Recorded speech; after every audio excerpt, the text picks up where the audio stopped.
go.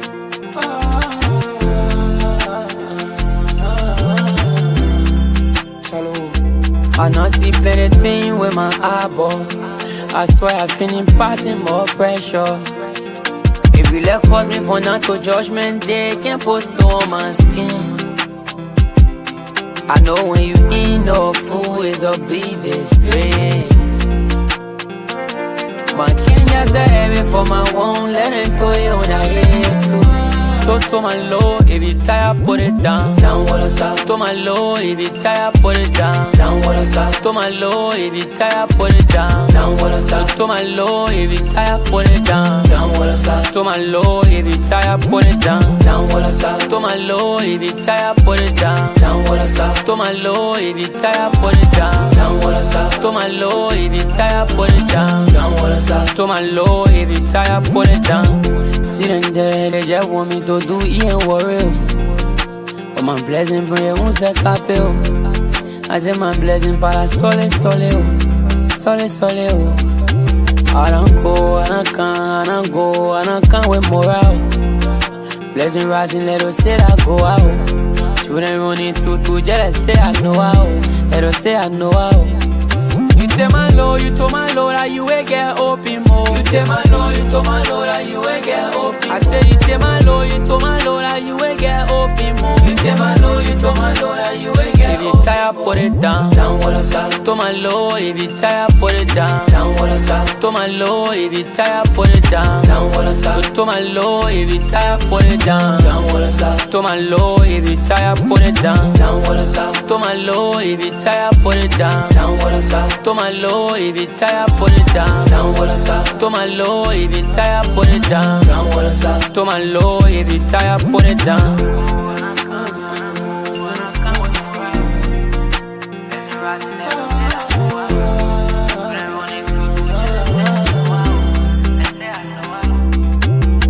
Down what us up.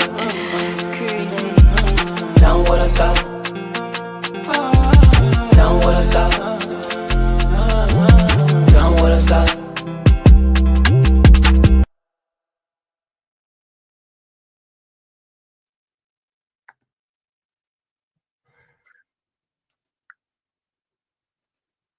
Once again, good afternoon. Jamal Kamara here, coming to you live from Europe, more especially Manchester tonight.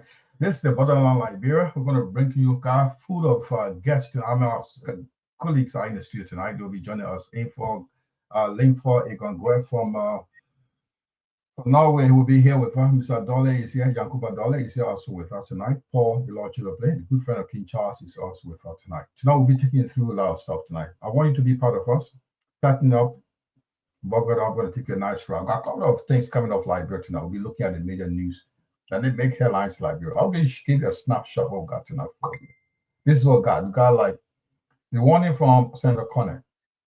Acts now or face reality. Sharp reaction from his frank stance. Silent exit for Massacre, the LTA chairperson, acting chair, who was not part of the nomination or confirmation from the Senate. And also we have the 17.8 million youth investment bank to be launched by the African Development Bank. Also, waste management controversy in Liberia. Stay back in the news is Zoom Live from Ghana. So many more to come. So we deal with will be within a split second. My name is Jamal. My colleagues will be joining you soon. So we'll take you with a little break, a musical break, come back, and we'll take you through tonight. So we want you to stay with us. I cannot be a belt, buckle up. We're going to be a nice ride with you tonight. I'm Jamal Kamara from Manchester, and I'll see you later. Di Lorenzo, G Grace, Hems vocal, Liberia number one vocal, Liberia number one, right? Okay.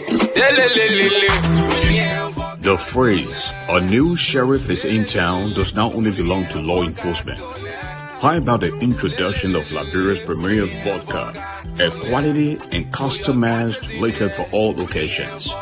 Try the flavor of your choice. Hems Vodka, Hems Honey, Hems Bitter, and Hems Original Vodka. Hems Vodka has no hangover. That's why they say Papa drank Mama happy. Hems Vodka is sold in all stores, shops, supermarkets, and entertainment centers in Liberia. For wholesale, contact Hans Vodka at 0777 001114, 0777 000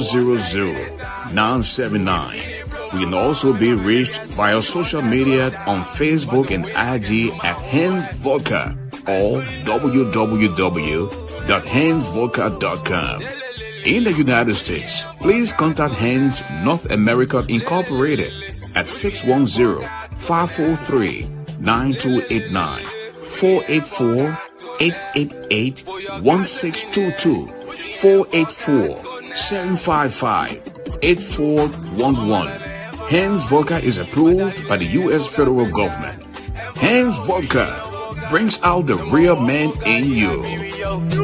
I tell you, in my boy, in my blood. Every time when I stay on the block, everybody knows it.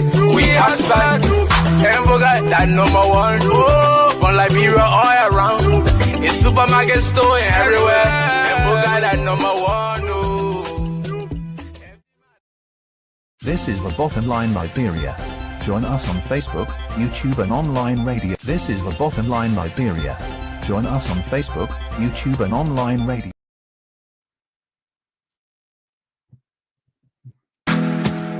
Through trials and tribulations, you have prevailed. The spirit is unbreakable, never derailed. With a rich heritage and culture and grace, Liberia, you are the land we embrace.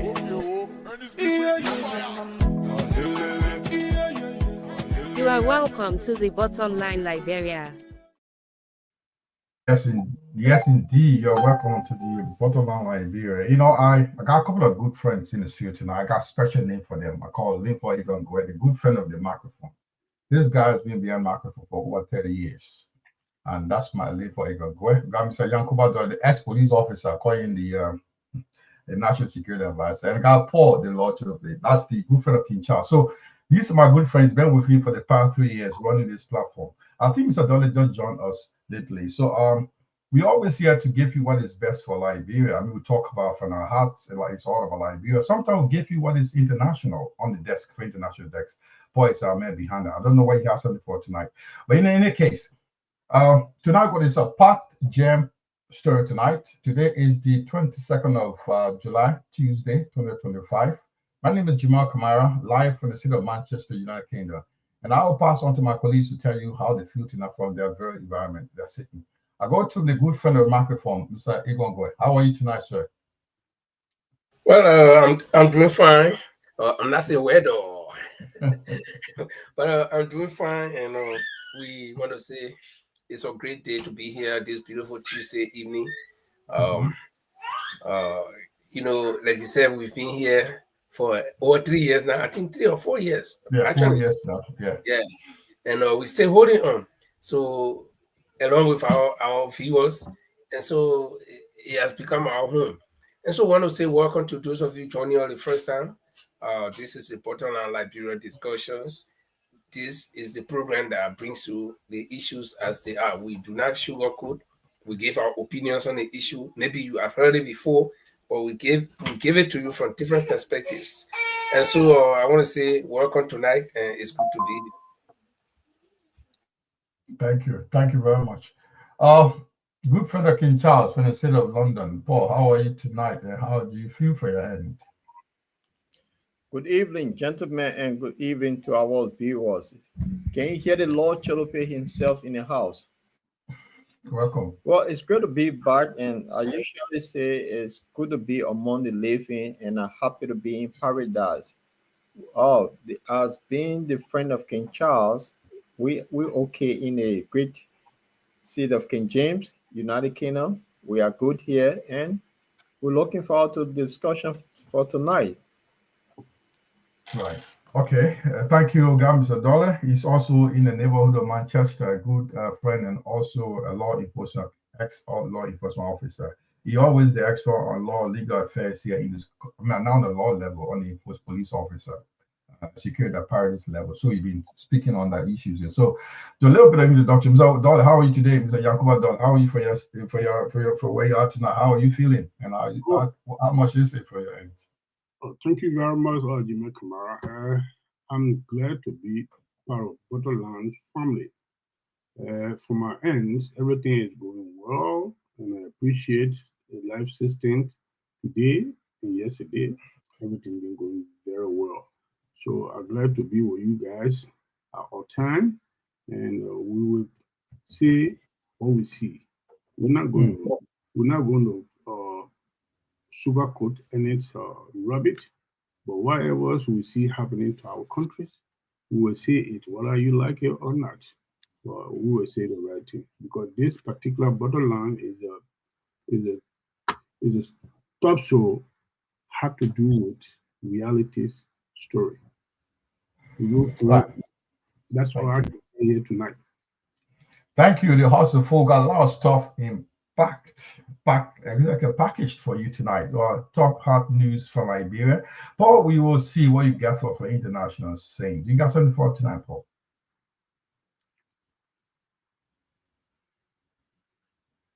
Or you are muted. Or you are muted. Unmute yourself, my friend. Thank you.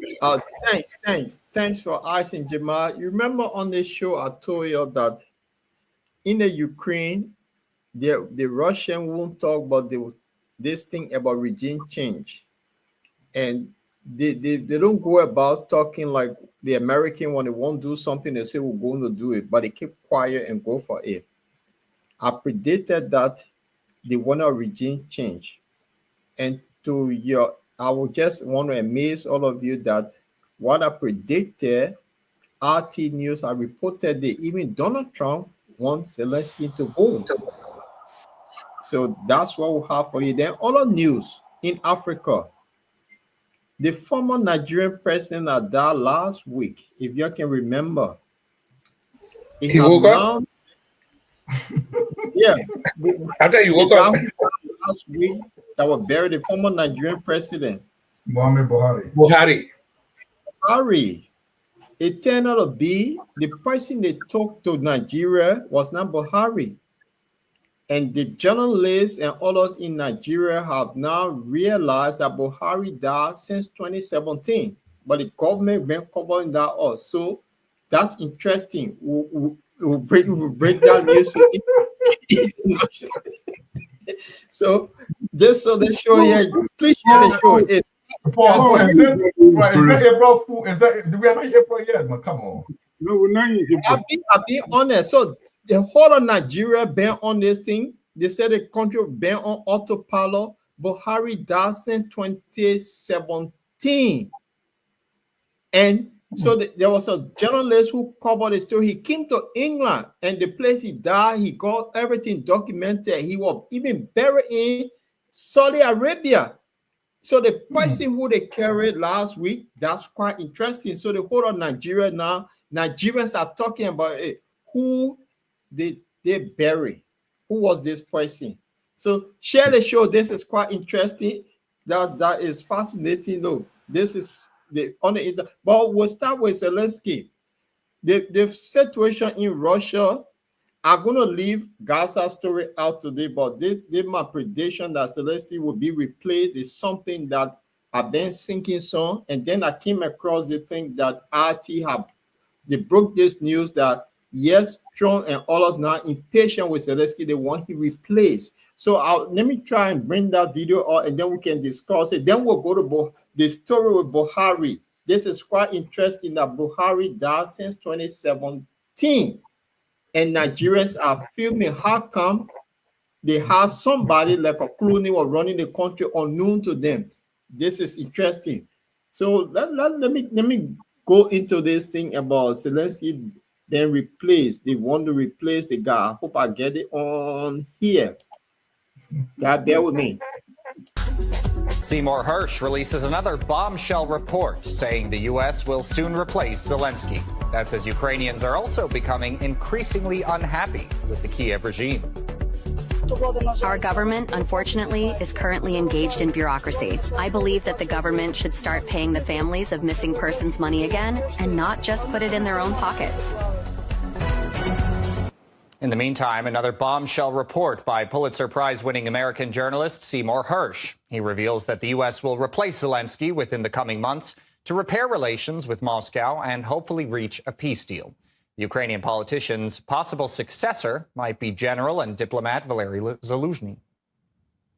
Zaluzhny is now seen as the most credible successor to Zelensky. I have been told by knowledgeable officials in Washington that that job could be his within a few months. Zelensky is on a short list for exile if President Donald Trump decides to make the call. If Zelensky refuses to leave his office, as is most likely, an involved U.S. official told me, he's going to go by force. The ball is in his court. There are many in Washington and in Ukraine who believe that the escalating air war with Russia must end soon, while there's still a chance to make a settlement with its president, Vladimir Putin.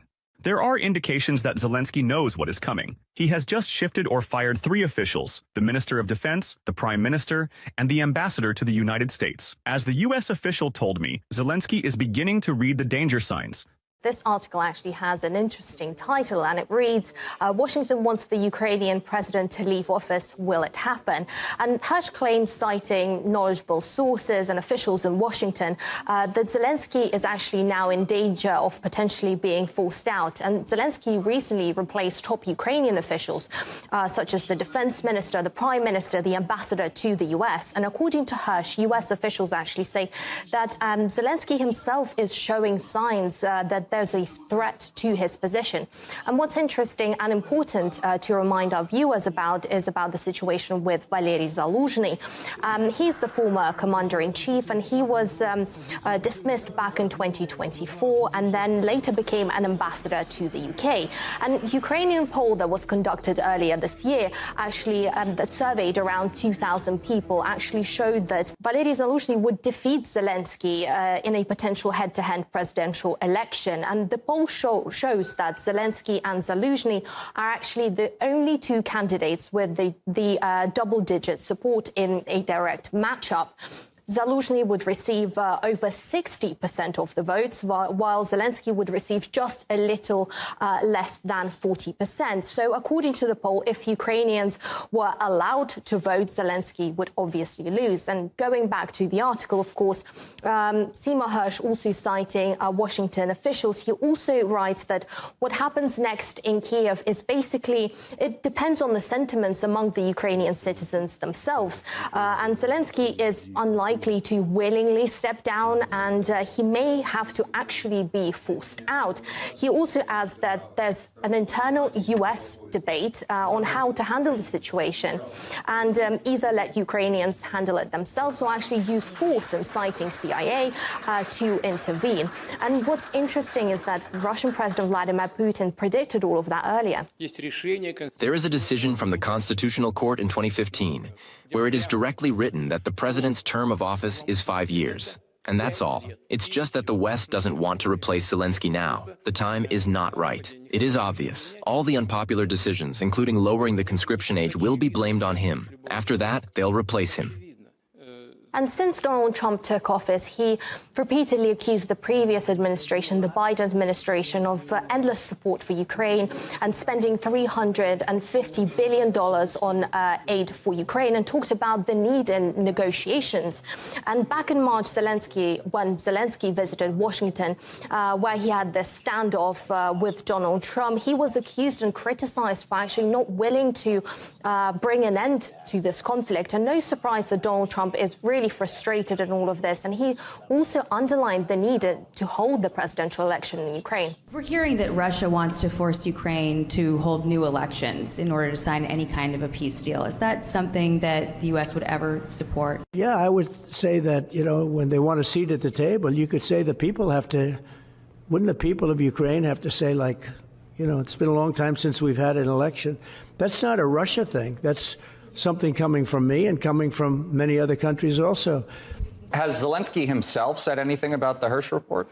Well, Zelensky's stance just generally in all of this is kind of ironic, and it's basically reads in between the lines who is actually going to vote during these presidential elections if people are in the front lines and in trenches. And it seems like he's just himself not rushing to hold the elections, especially if we take into consideration the number of times he prolonged the martial law. And this, of course, helps him to stay in power. Plus, what's interesting here is the actual link, and Zelensky doesn't hide it himself, that those sitting in trenches will only have the opportunity to vote in the potential election, once Putin is actually defeated. They will return home when we defeat the enemy, and that is Putin. There are no enemies inside our country. Our heroes deserve quality rotations when people like you.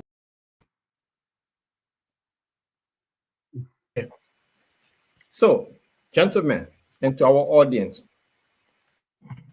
this thing has been in the pipeline for a while, and Putin and Trump have been talking. I said it to the way Russians are going, that regime change they're looking for. They won't say it, the American with big mouth. Guys, y'all watch the video. Before we go to the Nigeria story, this is the situation now. We're not going to talk about what is happening because the back and forth between Ukraine and Russia. It's just that point I pick up that I know there will be a regime change. So the Russians now are putting more pressure. They will try to get a citizen they are said to rise or and get Zelensky out. That's the ultimate goal. What say you guys? Let me start, Paul. I mean, Paul, seems to be I don't know where you got the story from. We're looking, the news we heard were from the Russian time. This is not RT News. The RT News. This is where, so it could be considered, some might say, as a Russian propaganda. Because if you listen to BBC today, this guy is calling for, BBC News says that Zelensky won the first talks, and Trump has threatened if Putin is not going for another meeting, negotiation, he will threaten them with certain issues. So with sanctions, he will threaten Putin with sanctions. So if you give him this story, is this something we can balance to say what comes from Ukraine itself, depending on the Russian time story? Because what you're getting is from the Russian official newspaper and news organs, it's not from Ukraine. Before I may comment, because it's one-sided for me, on my end. Though this story came out before that, but it's from the Russian news. It's not from World International. It's not from CNN or BBC, or it's not from no. The mainstream news will not play it. Me and you know that the mainstream news will not play it. It could come from Al Jazeera as well. Yeah, Al Jazeera. Why is it coming from Russian time? That's my point. I get your point. Al Jazeera, BBC, CNN, Sky News, they are all mainstream news. Al Jazeera is mostly focused on the Gaza that all other news refuse. Now, if you get the Iranian news, you'll say, oh, it might be the Iranian propaganda, but the story that just broke, this story is not yesterday's story, it's not today's story, it's the story before this ultimatum that was given to Russia that you have to get to the negotiation in 50 days or will put sanction on you. Now, what happened is on the 20th of this month, Ukraine attacked Moscow. And then after that, on Sunday, they got the heavier hit from Moscow. I'm not talking about that. What I'm saying, because I predicted on this program that there will be a regime change. So it's something I only bring it to light to tell you the information that I broke here before is something in a pipeline. And RT News just confirmed what I said on this program. All right. Can I ask? I'll give my colleagues a chance to speak. Yeah. Can I ask Paul in this matter? You're saying that there's going to be a regime change in what means? By coup d'etat or by true or democratic means? Election. Okay. The thing is, when the American going for regime change, they will put pressure on you to resign. If you can't resign, they will use the CIA or other means. The Russian, they will not say they're going for, they will tell you say regime change, but they will make life hell for you until your people, somebody within the camp will remove you. They will not announce it. That's how they operate. Linford? So basically, you're simply saying that there's a heavy pressure on Ukraine president now to either resign or to call for early election. No, the thing is, he been operating on a martial law. When your country is on a war situation, you don't have election. But we know the situation because he have been Donald Trump not liking. So Donald Trump is the two-faced guy in the whole game. He will say something here, then tomorrow he says something else. So this about the Russian whole plan is to get him out. They say that he's not legitimate president. He want to sit down with Putin, and Putin will not sit down with him because Putin does not recognize him as president. That's the fact. So this is why I keep saying there will be a regime change until they can have peace talk. They will get rid of Zelensky, and that's why our team confirmed what I've been seeing on this program. Linford, what say you? Adori say what ask? No. I was up for now. Okay. I would say that where there is smoke, there must be some sort of fire, and Trump of late has been expressing a lot of frustration with this particular situation in Ukraine, and for this news to break that they are considering a regime change. But where I don't get it straight is whether the Russians are working with the Americans to change the regime, or because the whole thing looks like it is depending on America to announce the regime change, to say go. Because if you listen to the last video with Putin, where Putin spoke, he said it's just a matter of time, but because the West had not announced it yet. So he said, are they waiting for the West to, or is it the prerogative of the West to say, well, there's a regime change now in the Ukraine? So, the story sounds good, but like one of our viewers posted here, we gotta wait to confirm it either through one of the mainstream media, because the thing here is now we in technology age. This is technological age. People can do anything. People can say, I've heard people making videos that sound exactly like real life, but it's AI. So we wait to see. And if you come back on the continent of Africa, when things happen with Traore, you see people will make all kind of video and it will sound like Traore and stuff like that. But let's wait and see. It's a developing story. If possible, besides RT, another strong media might pick it up. So let's wait and see. But I think at the end of the day, that will be the goal, to get Zelensky out. Even the Ukrainians themselves will fight for that because they don't want to die anymore.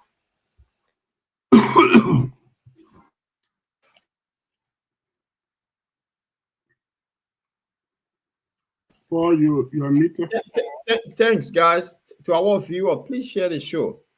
In other news, we've been trading around Nigeria, and all Nigeria podcasts been carrying anything all over the place that about their former president. This is the situation. Nigerians are not happy. A lot of podcasts been talking about the journalists in Nigeria. People been talking.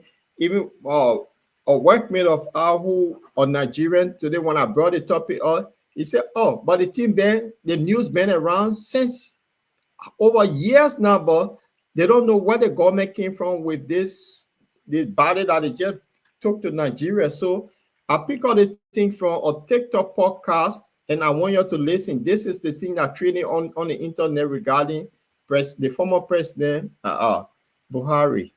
Let me bring this out so you guys can have a laugh. This is Africa we're talking about. So let me get this up, guys. As I try to retrieve the video, bear with me. To our audience, can you share the show? Can you share the show? Let me pick up this video quickly. Share the show. This will be interesting. Yeah, this is the story. Why pick up the video? We can play some quick stuff.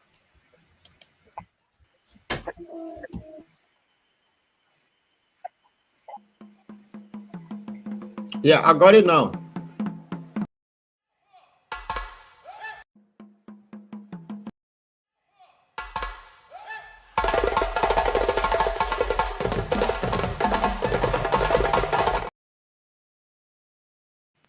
Buhari actually died in 2017. The journalist who was there at the hospital where he died recorded everything. The journalist explained one by one, sequence by sequence, event by event, what happened in 2017. Take your pen and paper, listen from beginning to the end. The journalist has exposed everything. So who they buried yesterday was not Buhari. M-O-R-O. Hello? So the whole scenario is that President Muhammadu Buhari, he died on the 19th of February.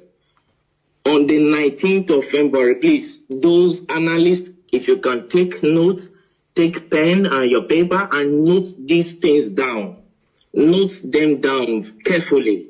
I'll be giving a specific things here, specific details right now. Okay, number one, President Muhammadu Buhari died on the 19th of February, the year 2017. He died in Newcastle, in Freeman Hospital, Newcastle. He died as a result of heart problem, heart disease, which the Nigeria presidency failed to disclose. On the 19th of February, I was in London by the special grace of God. I'm a journalist. I work with one of the Nigeria broadcasting station and one of the leading Nigeria broadcasting stations. So I covered the event in London. He died in Freeman Hospital, Newcastle. I was there. I covered the event. Then, you know, Muslim, they don't embalm people. So on the 20th of February, he was flew in to Saudi Arabia where he was buried. I was there live and I covered the event where Aisha Buhari put on white attire. I think you are with me. Go ahead. So where Aisha Buhari put on white attire and the children. Can you pause a bit? Can you pause a bit? And let me remind Nigerians and the entire world that this event he said he covered, he have the video. He have the video. I do. Go ahead. I have all the video. So the Nigeria Aisha was putting on white as a sign of mourning to her husband, who is the late President Muhammadu Buhari. Then the children, according to the Muslim tradition, were putting on black. I have the video, I have the photograph and everything. You understand? Then on the 23rd of February, I was in Ethiopia as a journalist. I moved around. So I was in Ethiopia where the African Union, the AU, hold a summit, a mini silence for late President Muhammadu Buhari on the 23rd of February, the year 2017. Hold on, please, hold on. I know that interrupting you is I know this kind of thing is very, very difficult, but please, hold on.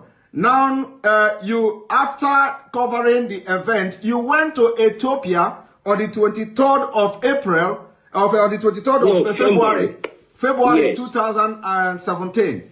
And yes.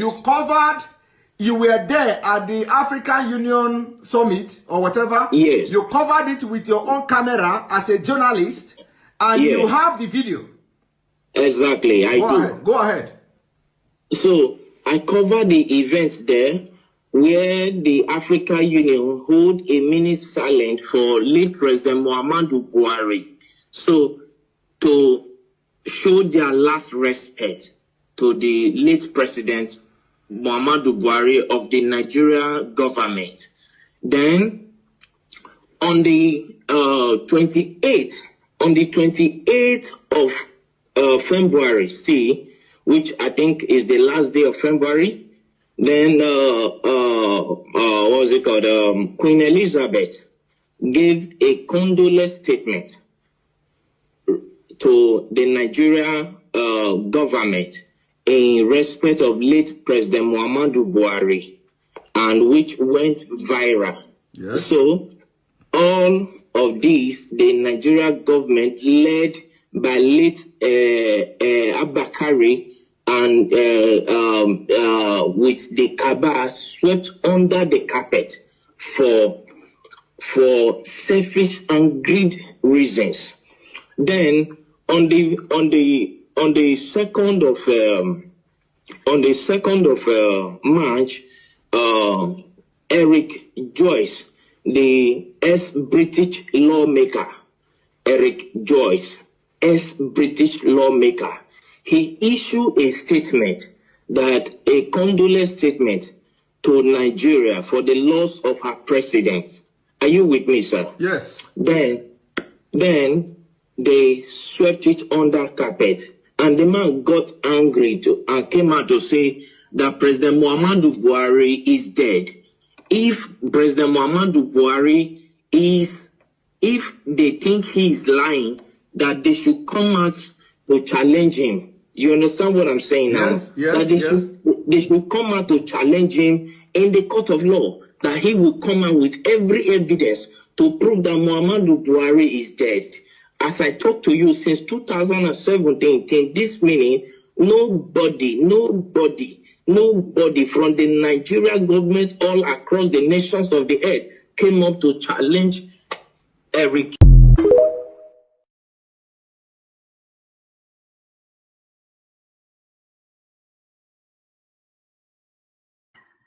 Oh, yeah.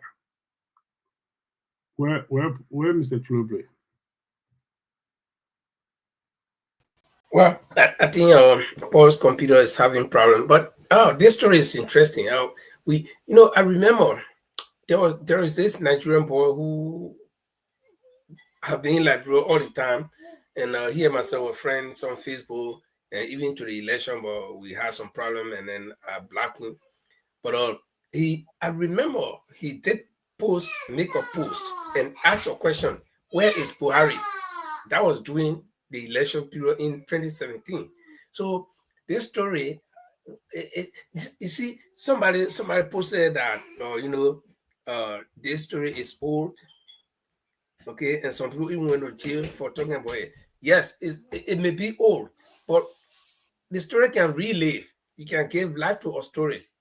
Okay, the fact that there was a dead body that was flown from the UK to Nigeria under the guise of being Buhari, former president, that can give rise to a story again. That can make a story to be alive. You see, because as a president, his death should affect the country, and probably other African countries might want to pay respect. But the question I want to ask is, if the president Buhari died in 2017, why is it that the entire AU and the whole Nigeria, all the countries were just mute on it, and the whole thing went like, when you kill one chicken? So that's a question that anybody can answer for me. If you kill somebody chicken, then somebody might want to find out why. Or maybe you see, Linfo, I think I support you. This is one of the biggest conspiracy theories I've ever heard. The thing about it, Linfo, I'm going to say, this story being around is an old story. And I think the issue came about when he went to Poland and he was saying he was cloned. He said he was cloned. He publicly addressed that issue, Buhari in Poland. And it was even reported by Washington Post. This is not new. The story is not new. It's been destroyed. He's been cloned, been around for a very long time. It's not new.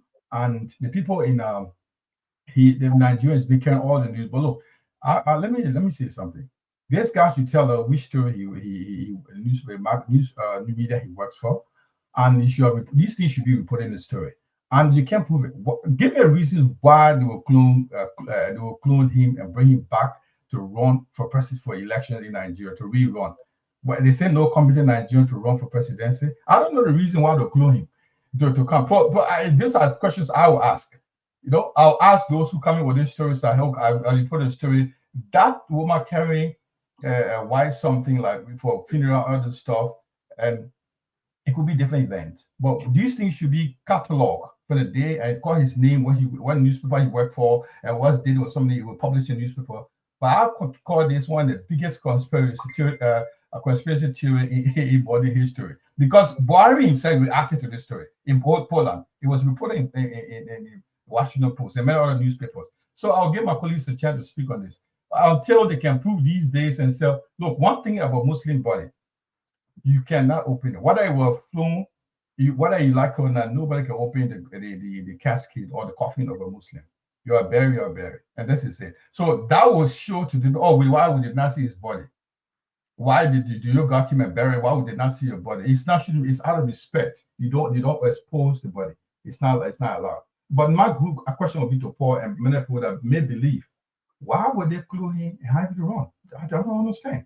Probably somebody need to answer my question. Why would they clue him and let him run for Nigeria? If there's no other qualified Nigerian to run for presidency or to govern Nigeria, they'll clue Mohammed Buhari to run. That's my question. Yeah, let me say my opinion on this particular video.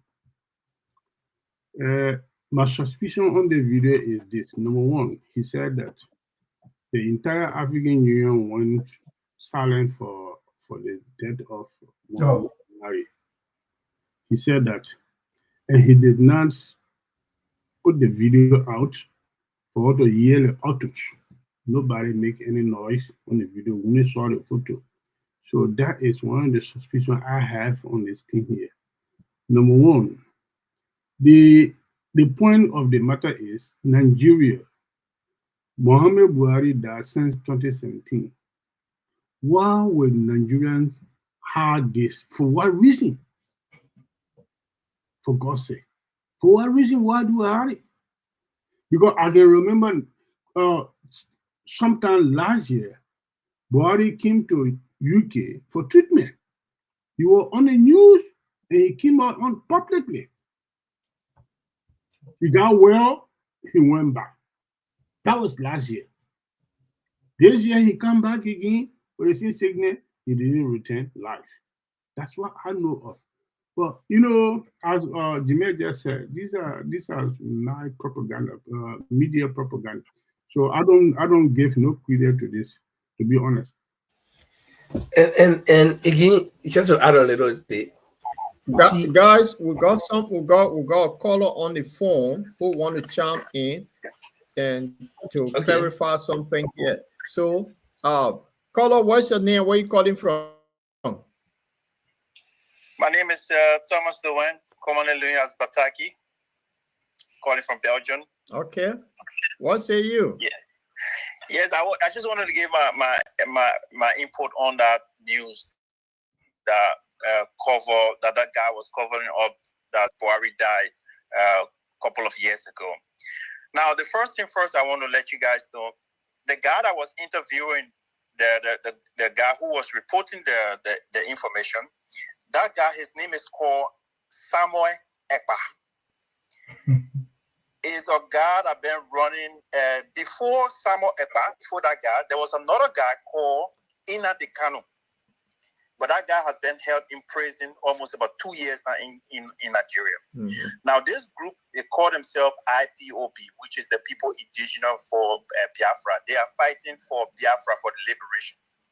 Now, why is so that only this group can report the death of Buhari?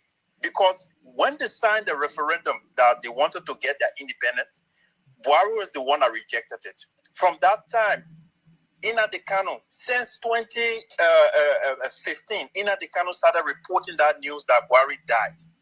That the Buhari that is on the radio or the presidential is not the real Buhari. He's a kind of a prototype. So that they should look at his left ear. So every time this guy reports, they should look at his left ear. Now, the problem is, Ina Dekano, he been held in prison because he waged war. He led the youth waged war upon the Nigerian army. And today, the Igbo land is destabilized. They captured that guy in 2 years ago, so he's in prison. Now, this guy that they call Samuel Ekpa, he's the one that declared himself now to be the prime minister of the Igbo land, the presidency last year. Now he got arrested by the Swedish government. He's in trial. So what I'm trying to say to you guys, don't waste your time on this video. The guy that is reporting, we know him. I've been following the IPOB news for almost about 8 years. We know him. That guy was scammed. We already identified him. I can send you guys a couple of videos that expose that guy. Now, one of our brothers in Nigeria called on that particular broadcast. His name is called Ijele. He called on that particular broadcast.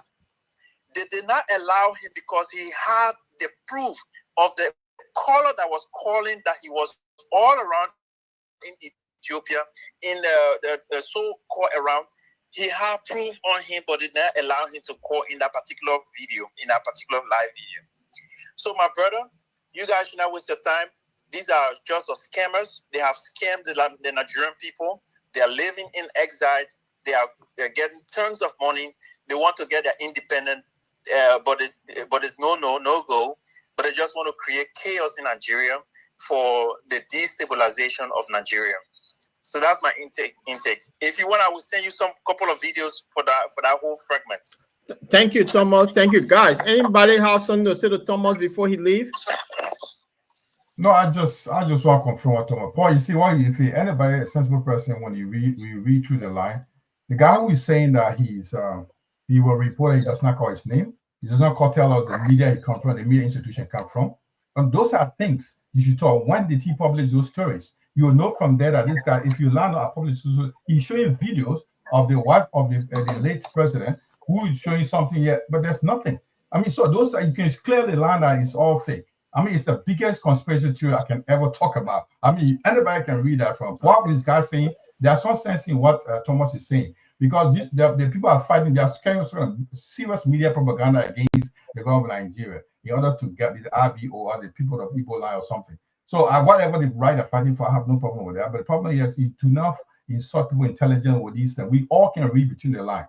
This is a complete conspiracy theory. I can confirm that.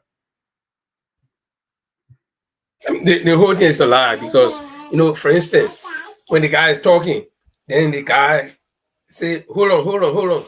Were you there? So he trying to push words into the guy's mouth, because if I witness an event and I'm reporting, okay, you can't ask me to remind me. I'm reporting to you. You can't ask me to remind me. Do you remember that this thing happened, or can you say this? No, Mayor was not in court, so you don't ask him. Let him report what he saw. So I think that's what and our brothers, Nigerians, they always, there is always something they do. That's why when I heard the story that Buhari died 2017, no, Buhari was not one kitchen boy, was not one kid man. This was a president. Even whether you were Muslim or Buddha or Christian or whatever, once he died, okay, the whole world got to know. We saw Yasser Arafat, who was a born Islamic giant or an Arab. When he went to France, he died. The whole world knew. Okay, right away. In addition to what you're saying, Mohamed Yaradua, the another Nigerian president, died in office. Yes. And he died in office, so announced, and he was this is that Goodluck Jonathan came over to complete his term, and he won the election. So my common question would be, why would Nigeria clone Buhari? Why? Yeah. That's the question. Why would they hide his death? What makes it so important that they'll clone him and let him run? So why? That's the question I want to ask. And then Nigeria can answer that question. Why would they clone him? Why would they clone him but he's not the only person that qualified to be a president? And Nigeria even one day in there already, because in the parliament, the other opposition in the parliament, if the news break, they will already announce the news and they want to have a re-election immediately. And somebody to take over, because the guy that was next to him, the good thing, he was a Christian, he could have taken over. He was competent, professor as well. Should have taken over to run our country. He was competent. And this what happened to Goodluck Jonathan. People died in Nigeria. That okay, Bola. Then you had this guy, The one that say he won the election. The one that say he won the election a long time ago during Mushi Abiola. Okay, Yeah, when the people die, and so but no, it's a scam. In fact, I thought it was going to be some new development about Buhari's death. That when he died, certain thing happened. But, I like Paul. Paul, thanks for bringing that story to keep on going. This is a good thing. Like we can discuss these things. So now Nigerians say the country have been running autopilot. Why would the country run autopilot? Look, although Web Bataki said that these guys against Buhari for some reason, that's granted. But do you know Nigeria ran autopilot for long, that nobody could see Buhari in Nigeria? And Nigerians are pissed off with that. So the question is, Paul, it's not true. Paul, I can stop you there. I'm sorry for interrupting. It's not true because the professor.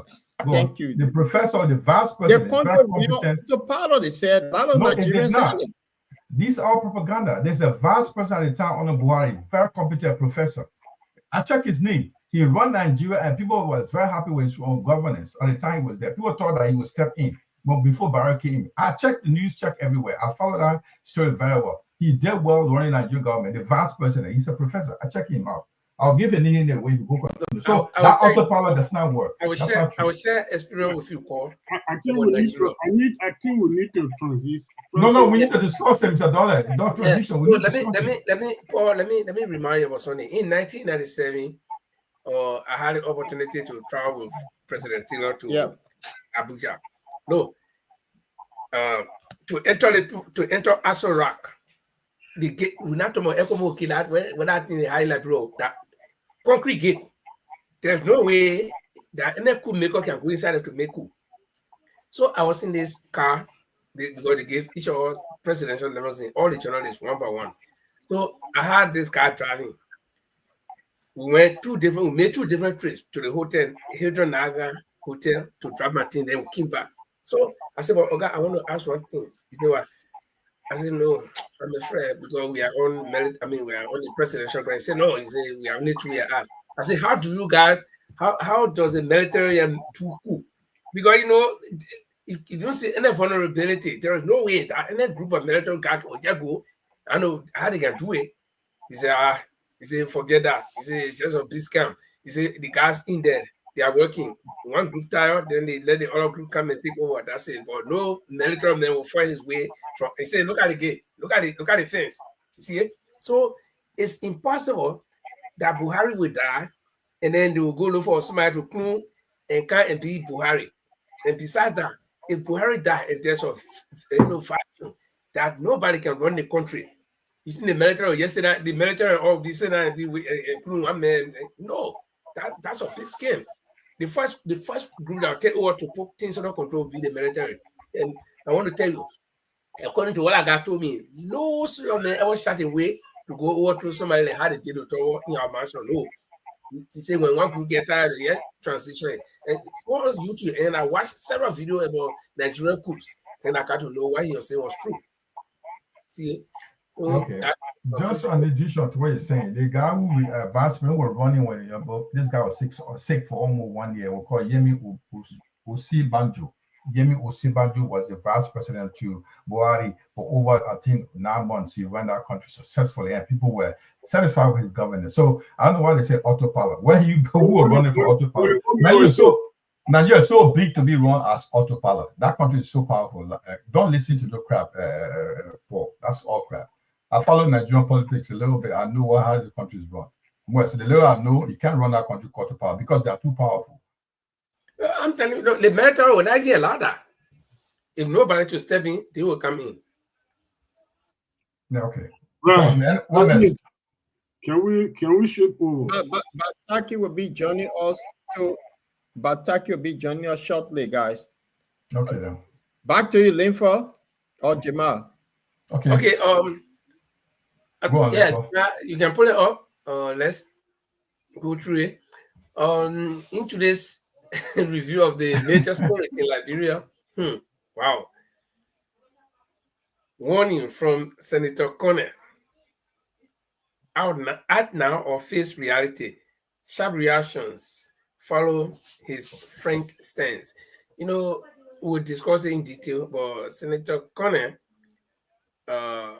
is one guy in the House, even though he helped support or he supported the Unity Party government, but he's one guy who has been outspoken, he's been talking, and in fact, I think he foresaw this thing. That's why he ran to be independent candidate.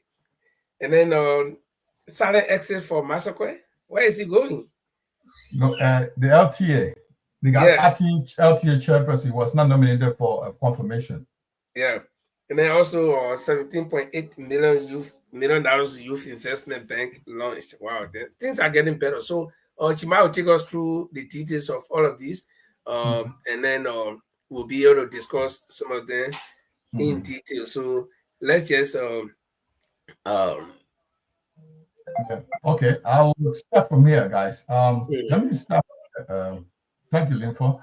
If you just joining or please share the show. We're going to go through some major headlines. Probably you've read the news. We're looking at it from a different angle. My colleagues in the studio tonight with me, we're dealing with the issues. So what happened in Liberia, and we're looking at it from our own perspective. We get our own view. We the way we see things, how we say it. We don't think how people think. We take our own way. That's why the gentlemen are here, so they say their minds. So first, we look at what the senator has, mentioned. There has been a debate in the country, has sparked a lot of debate in the country in regard to his comment, because he's known to be, you're always in the news, Paul. Gentlemen, this guy is always in the news. Sometimes go quiet and you just, at some point, just, post on fire and the debate starts. So he did it recently, and this is what the New Republic report, the New Republic reported. This is what he said. Act now or face the reality in 2029. So he's saying that the actual fee, the problem the government of Liberia is concerned about, the recent demonstrations or protests, what did not, gain the crowd. So he said, why focus on the crowd? That's not important. What the number of people cheer or not. What is important? The people need to feel the person, your government, the living condition, the social economic impact. The people should start to feel it. It's not showing up. Comparative to where there was some sign that things start changing, but it's not moving in this government. So if you don't act now, instead of we focusing on the less people who attended the protest, that's not important. So you should act now and change things for people to feel that the bread and butter issue should be the issue that you should be looking into, instead of worrying about somebody making a mistake with the spelling. When Paul was talking about last time, I think Paul or Linfo were talking about the president being mockery of Barker can't lie, all those things. Those are minor things to talk about, trivial things to speak about. You should speak about the real issue. So this is what. So do we believe this guy is he's another guy want to open the Pandora box here to start a debate, or is he saying the real? Let's look at it from our own perspective. What do you think? Is Amara Kone is another one coming here? You want to come to the limelight, or is he really saying the real truth? It's the country. It's not. It's the people in Liberians are not enjoying. They are still not feeling the impact, the economic impact, the social economic impact of the government here. This is why he's saying so. Government should look into that, or else they'll be whipped at the ballot box. Is that true, gentlemen? Yeah, I believe that whatever he's saying, he got some fact in it, because for a matter of fact, the way the ruling administration is performing very poorly. Their activity is very contradicting to what message that was given to them from onset. Oh my God, let me talk. So basically, gentlemen, let me. Okay. Yeah, let me go ahead. You can go and mute yourself, and we'll take it from you, sir. We'll leave to Paul, because Paul is one thing that said everything. Before I go to Paul, I don't welcome Bataki, our colleague here. Bataki was just giving call on, like just joined us. Bataki, I think this about Liberian politics. You want to say something before we go to Linfo? Well, with regard to what's on our screen right now. One of our senators speaking about the situation in Liberia. The government need to speak to the issue, or they should be working on the something that will bring impact, social and economic impact to the people, instead of worrying about how many people show up for the protest. Is this something you want to talk about? Can you hear me? Thank you for. Yeah, go on. Can you hear me? Yes, go on. Yeah, Bataki, go on. We hear you loud and clear. Go on.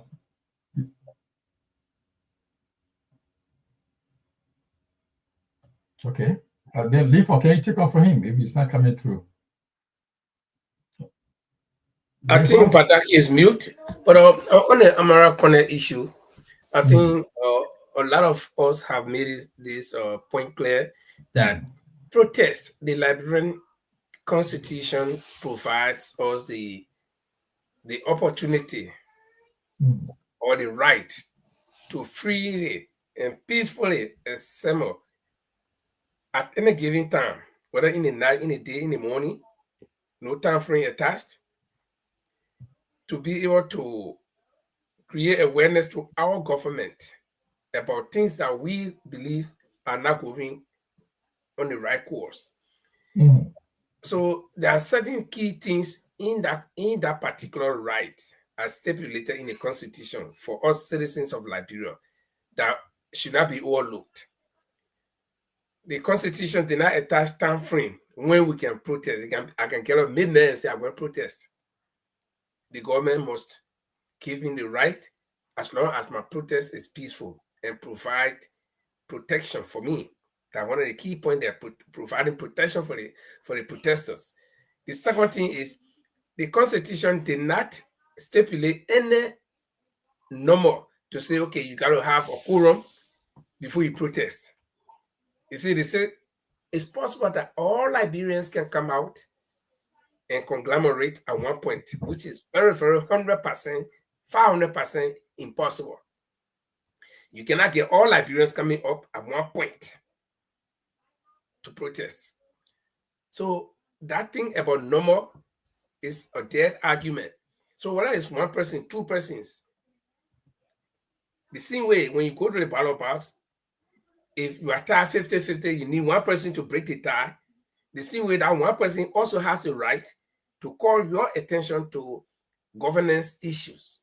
So when the government of the day will rather focus on the number of protesters instead of focusing on what, even if that one or two people came out to protest, what they proposed or presented to the government in their statement. That's what's important. Okay, you can't.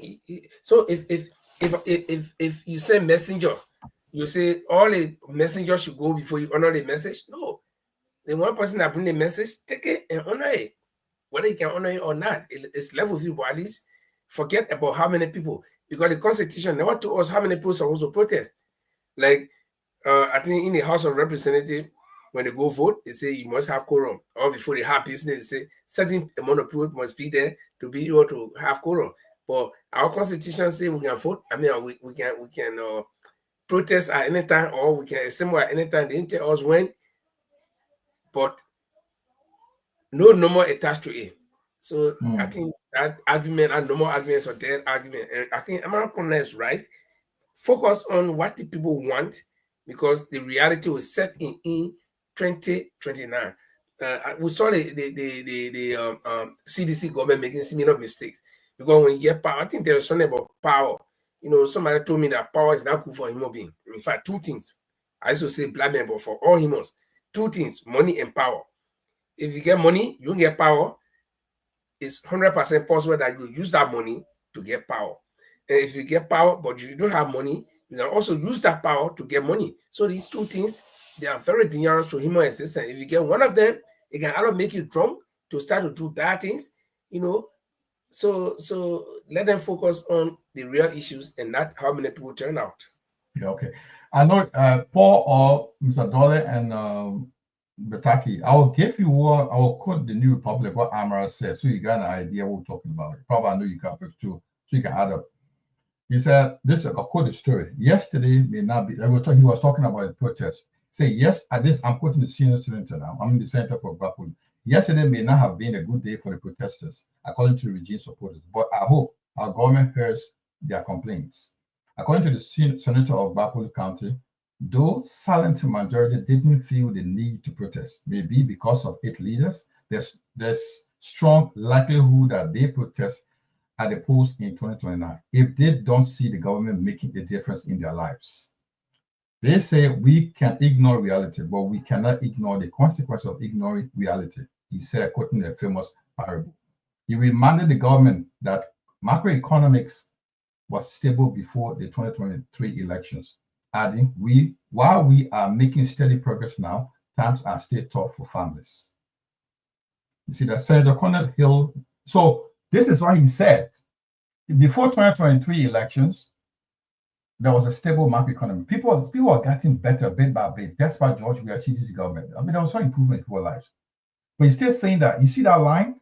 Still, people are still struggling to survive. So, gentlemen, Paul Betaki and Mr. Dollar, you can tell me what is he? He's an economist and a former finance minister. He knows what he's talking about. Is this man saying the right thing? As I was saying, go on. One, you can go, Paul. Yeah. Or Mr. Dollar. Yeah. As I was saying, the gentleman is a guy that whatever you see, if there's a reality, he say it. You don't care. That's the reason why he chose to be independent candidate to run for senatorial position. If he was a minister, by now they finish suspending or fire him, because he has been saying the truth. Whenever something go wrong, he doesn't sit down and sugarcoat it. He say it as he said, see it. So that's the kind of people who want to see it in our government, where they will say truth to the power. So the government, because when the government fails, the consequences are not going to remain to those that are in that leadership. The entire countries will suffer it. The citizens, those average citizens in the country, even not working, all of them feel the weight. So basically, I hope we have many people like Connie to say the real truth to the government. And the particular administration of Joseph Barker today is very, very surprising. Many people don't think that how he's supposed to perform.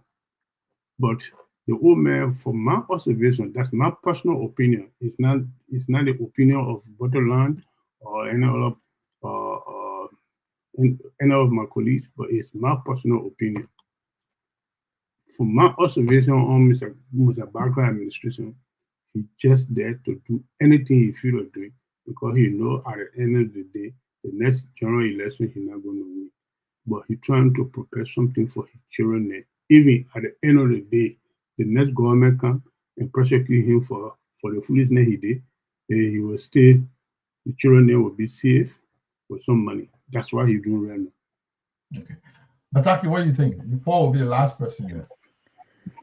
Yeah, I think Padola said it all. First of all, I may give a famous quote, and this quote says that a country without any sense of directions toward the future is bound to repeat error over and over again. I think Liberia, we always make the mistakes, and then in the middle of anything, then we realize that we made the mistakes. But yeah, there we have a president that have 6 years. So he just have almost about 2 years. He have 4 more years to go. But now we are realizing that we have made a mistake 2 years ago. Amaracona is this is this is actually surprising, because Amaracona himself voted for this and then endorsed this government, and then for he to come out here and say this, then that means he have seen something very, very, very important to the end of this president administration. I think I don't know. I really don't know what actually Joe Burkhardt is doing. To be honest with you, to be honest with the Liberian people, and to the people who are listening, even I'm not. Even George Weah government, I'm not too sure. Ellen Johnson government, I wasn't too sure what they were all doing, because there was a question imposed upon us, many of us, that why is it that we are celebrating July 26th? What have we accomplished since the war? I mean, there is a countries that went in tribulations. There are countries that went in war, and then they came out of war. They progressed from a war. They climbed the ladder, and then reached to setting goal. Every year, setting countries set a goal where they want to reach, where they want to be, where their youth should be, their educational sector to be, their medical sector should be, their banking, their economic. Every year, country have these the projection where they want to be in the next 6, 7, or 12 months. But our country, we elect people that have no clue on how to set such a goal, and we see it in this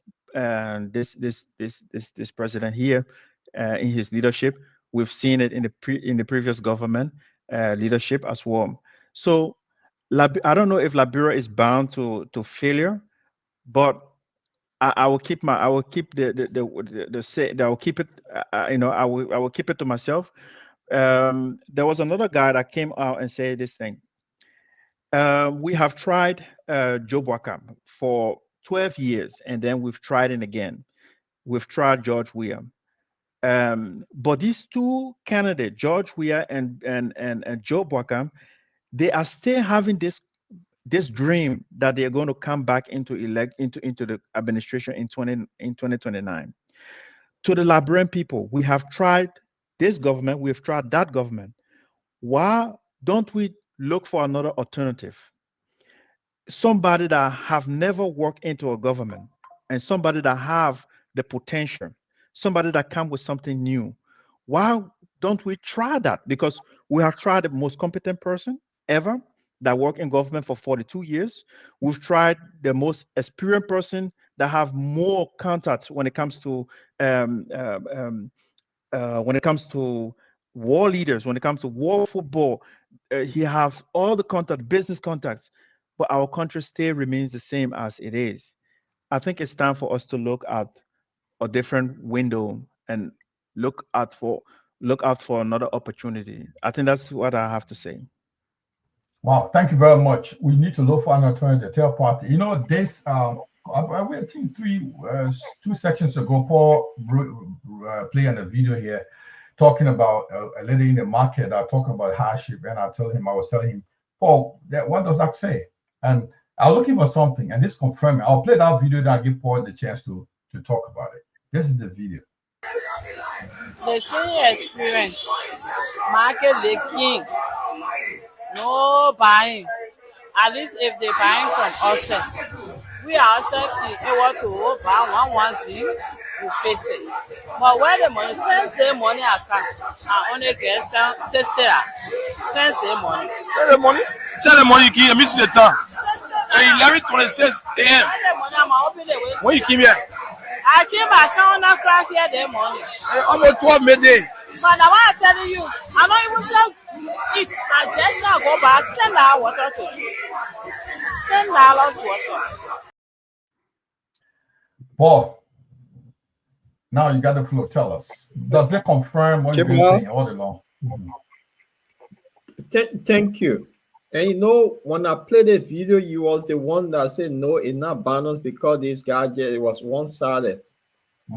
If you call any of your relatives in Liberia now, the first thing will tell you, say, things are difficult. And they will tell you they made a mistake.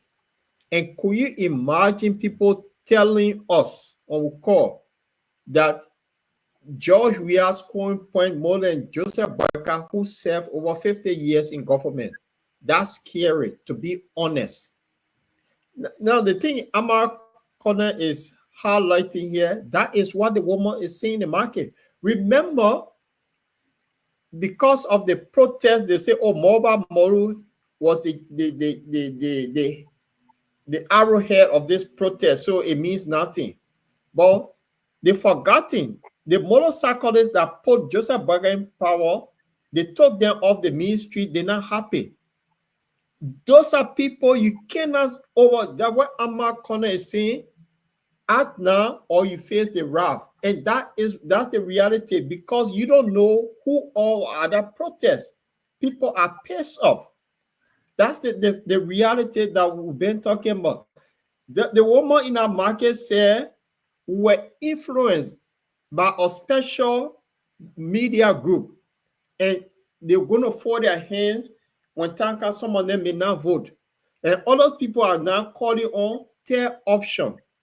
That third option, but Taki just said it, a lot of people are calling third option because if somebody with 50 years experience cannot deliver, you brought a superstar, he cannot deliver, then who else do we tend to? We are 6 million Liberians, for Christ's sake, and we have competent Liberians. The gone 2023 election, Liberians decided to pick the 2 incompetent people to go in the second round. And this is the fact, because we knew they're very Amara Kone. In 2017, he went against Barker because why? He said Omar Barker has 17 counts. And based on that 17 count, Omar Barker is the person that don't forgive. And he listed the reason why. And I had a discussion with somebody who worked in early government. And one of the things the person said, the reason why Eddie did not support Barker based on his laziness and he does not read. Similar thing applies to George Weah. He lazy, he does not read. So you pick the 2 incompetent people to run the country. What do you expect? This is the story. So we have a Buka dancer and a storyteller. The man good at telling story, but he cannot run the country. The other man good at dancing, but he cannot run the country. So we need a third option. This is what. If United Party, look, Jamal, let me say something to you. They came up with a thing called the arrest agenda. But today, you come up with some classic idea, take it to them now to run with it. Because they don't have any plan. So they're all over the place, searching for things to do. So we're not going anywhere. Wow, we'll take a break, quick break, come back, we'll go over the headlines. Let's take a quick break. You're watching the review of Liberian newspapers' headlines that made news during the week on the Bottom Line Liberia. Please join us every Tuesday and Friday at 7 p.m. Liberian time, 8 p.m. UK time, 9 Central European time. Thank you once again. Welcome to the Bottom Line Liberia. Jamal Kamara is my name, with my colleagues until tonight to discuss review Liberian newspapers. So we'll be looking at the Senator, talking Senator Amara Kone, just talk about government should be looking at issues that make impact in people's life instead of looking at the protests, not people that show at the protests. So we'll look what got tonight on the menu. Tonight we have also with silent exit for Massacre. Massacre is the appointee, the acting chairperson for the Liberian Telecommunication Commission. He was not nominated for confirmation. The question is, let me make it large, guys. This is something serious here. And LTA, the Liberian Telecommunication Authority acting chair, so conspicuously left out as Boyka new nominees have to Senate. So, gentlemen, what do you suspect from here? This guy was, but the president just sent names to the Senate for confirmation. Massacre was not sent out. There's something we don't know about, or do you know? You tell me something. Okay, let me kick first. But before I come to Massacre, let me get close up a little bit on the Amara Kone issue. Let me tell you, the silent majority that goes to the ballot box is the most powerful group, more than the Northern majority, like us. We can sit there and talk all day, we in the street, we're demonstrating. I will tell you something. Before the protest, the police people started demonstrating all around the town what they would do. They started giving push-up, abusing women, doing all kinds of things. In fact, some people say you mix the hot water tank with sulfuric acid so that when they spray you, when they burn you, it will also peel your skin. Nobody wanted to be treated that way. So when the protest day came, people say, me, I will stay home. No, like people are getting sensible now. You see, when you play with one group of people for a very long time, you can create sense in that. My grandfather used to tell me, say, you know, those of us that be in the interior way, you go, you see the small creek and they get our fish with the scale. You can kind of be sitting there, but then when you go to that water, every day you go drink with your money in that water, you can put sense in that fish here. See, so the fish will get sense. Next time I see you, I start dressing back small. My grandfather used to tell me, when you go fishing, stay family, don't play in the water, just throw the hold, you catch them, when you go near the water, they will get sense. So you play with the Liberian for too much, they get sense. So they say, what? But why go also to go demonstrate the water me, how water me, or they will beat me. So my own time coming 6 years not long, and 2 years gone already. 6 years not long, they will go demonstrate to the ballot box. If actually they are feeling the pain, and this is what we should be promoting to the Liberian people. You don't need to go demonstrate outside. You can protest alone where nobody going to battle you. You protest, and you know that you are protested. But on the massacre thing, well, there is something wrong. Probably, you know, it's a lot of things. They appoint you, and you look at yourself.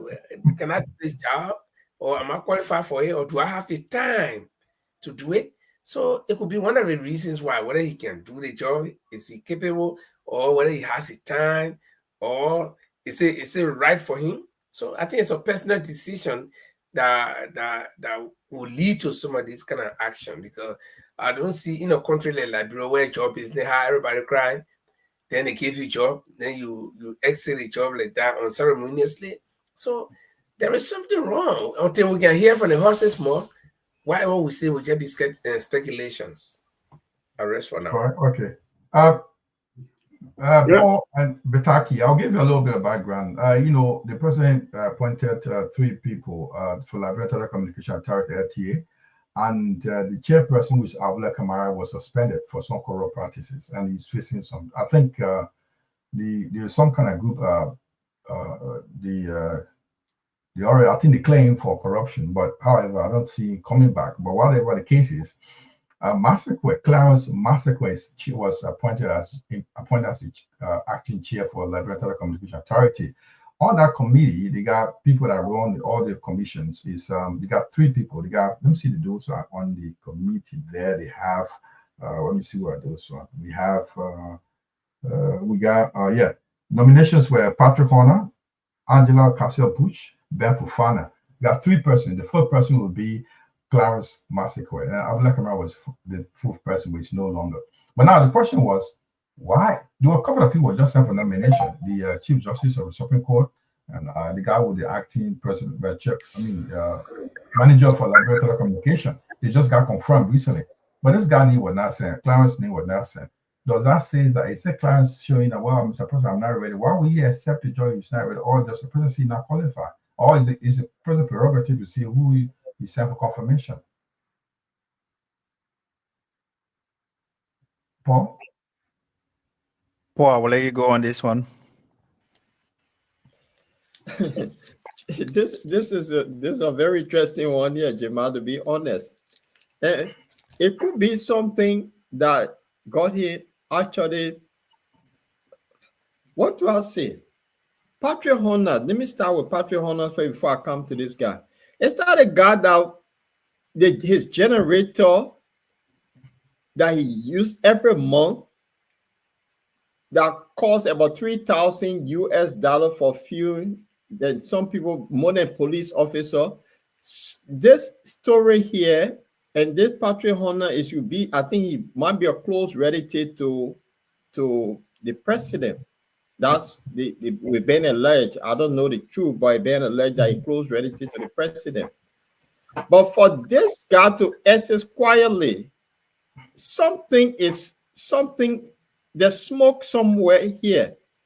He might have been told go or which party he come from. That was another question. But I don't know whether you guys got me right here. Mr. Barker has been appointing people from different party. You can confirm, has he been doing that lately? I don't know. But the reason what I asked, the appointment that were made during the beginning of this government, there were, I think, 6 senators that were appointing people.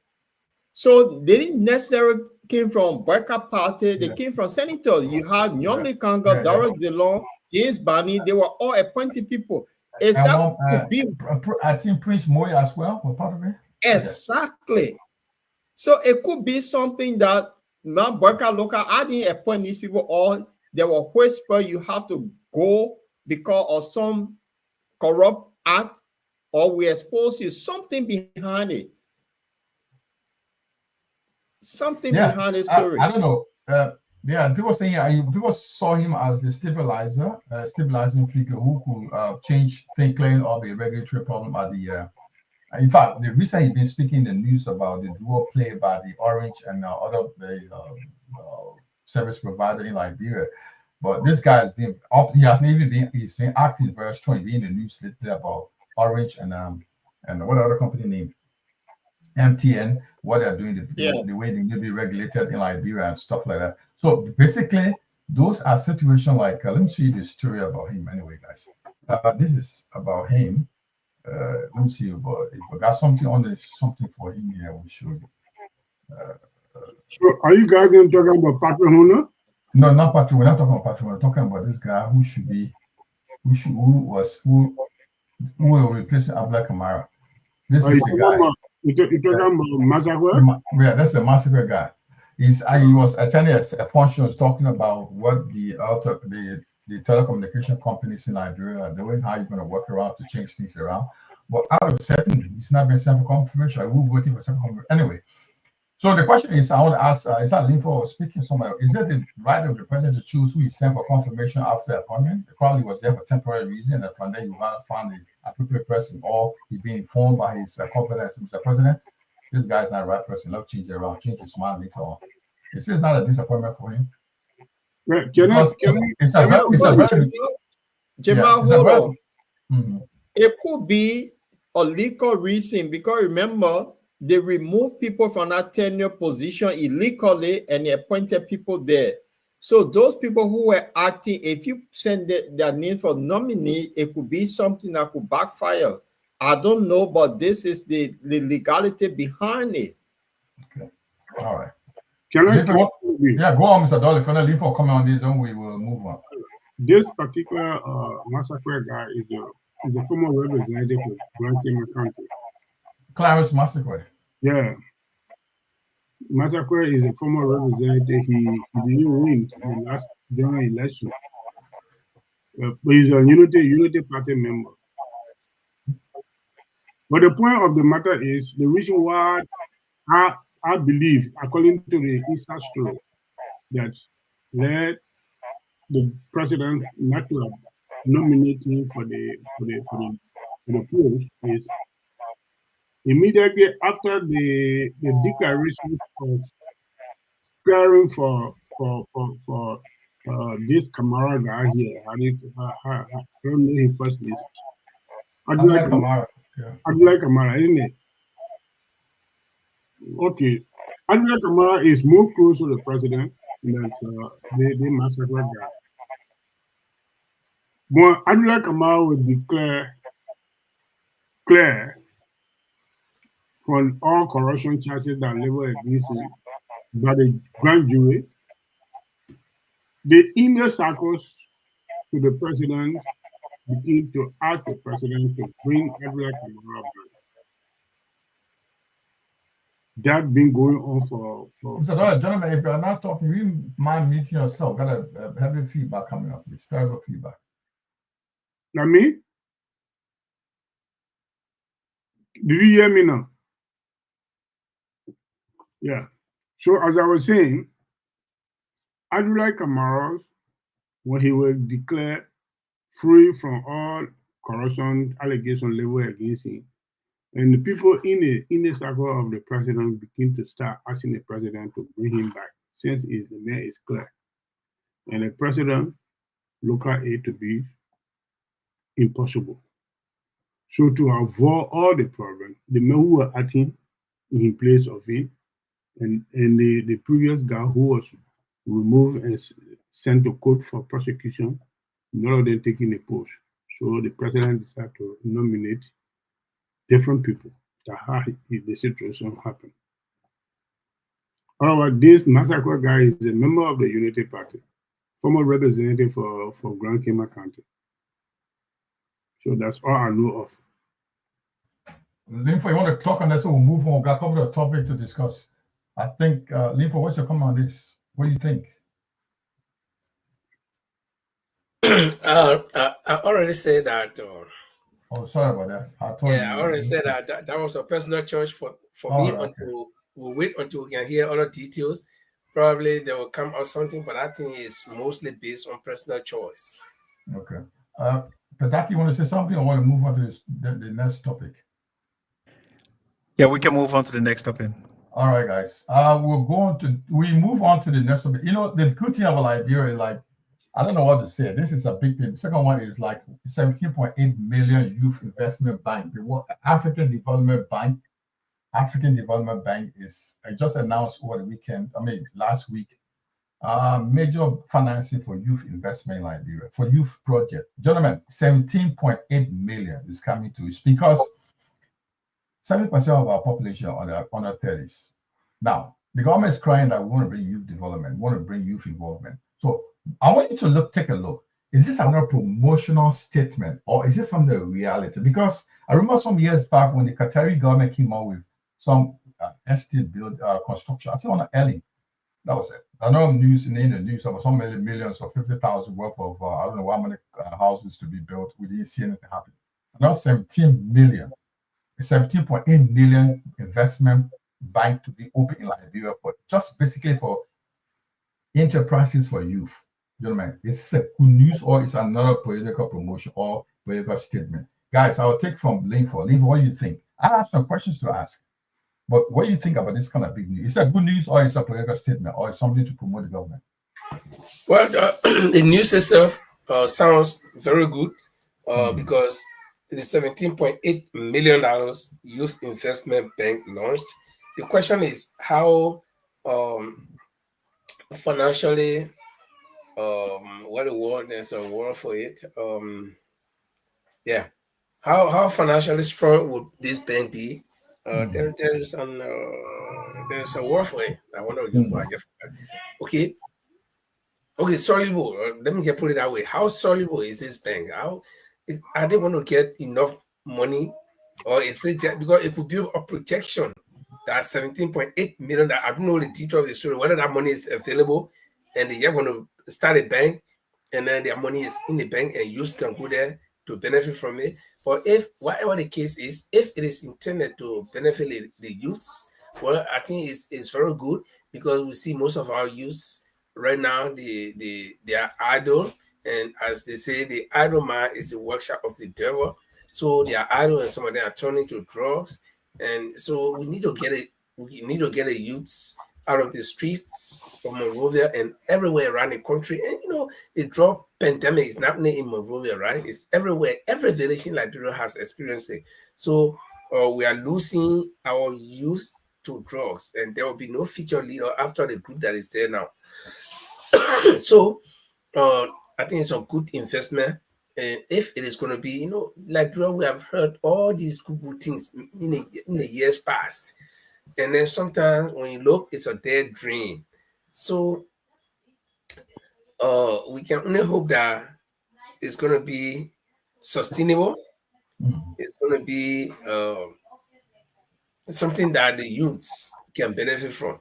And for me, that's why some of these things when it come, that I don't like to talk about it more, because when you start to comment on it, people say, "Oh, you don't want good thing to come to the country." So everybody want us to sit and do that, sit and wait, wait and see. Or you should pray, say, "Yeah, it's good, it's good, it's good." At the end of the day, that and then nothing good. So I let to wait and see. When not because the woman pregnant, so you start dancing, you start jumping all over the place. You gotta wait, okay? Don't be like the man who had the cow was pregnant, and here in West Africa, they already told you say when my cow deliver your children, will I play with the baby? So we gotta wait and see what will happen. But it's a good project. It sounds good. And if it's real, kudos. Yeah.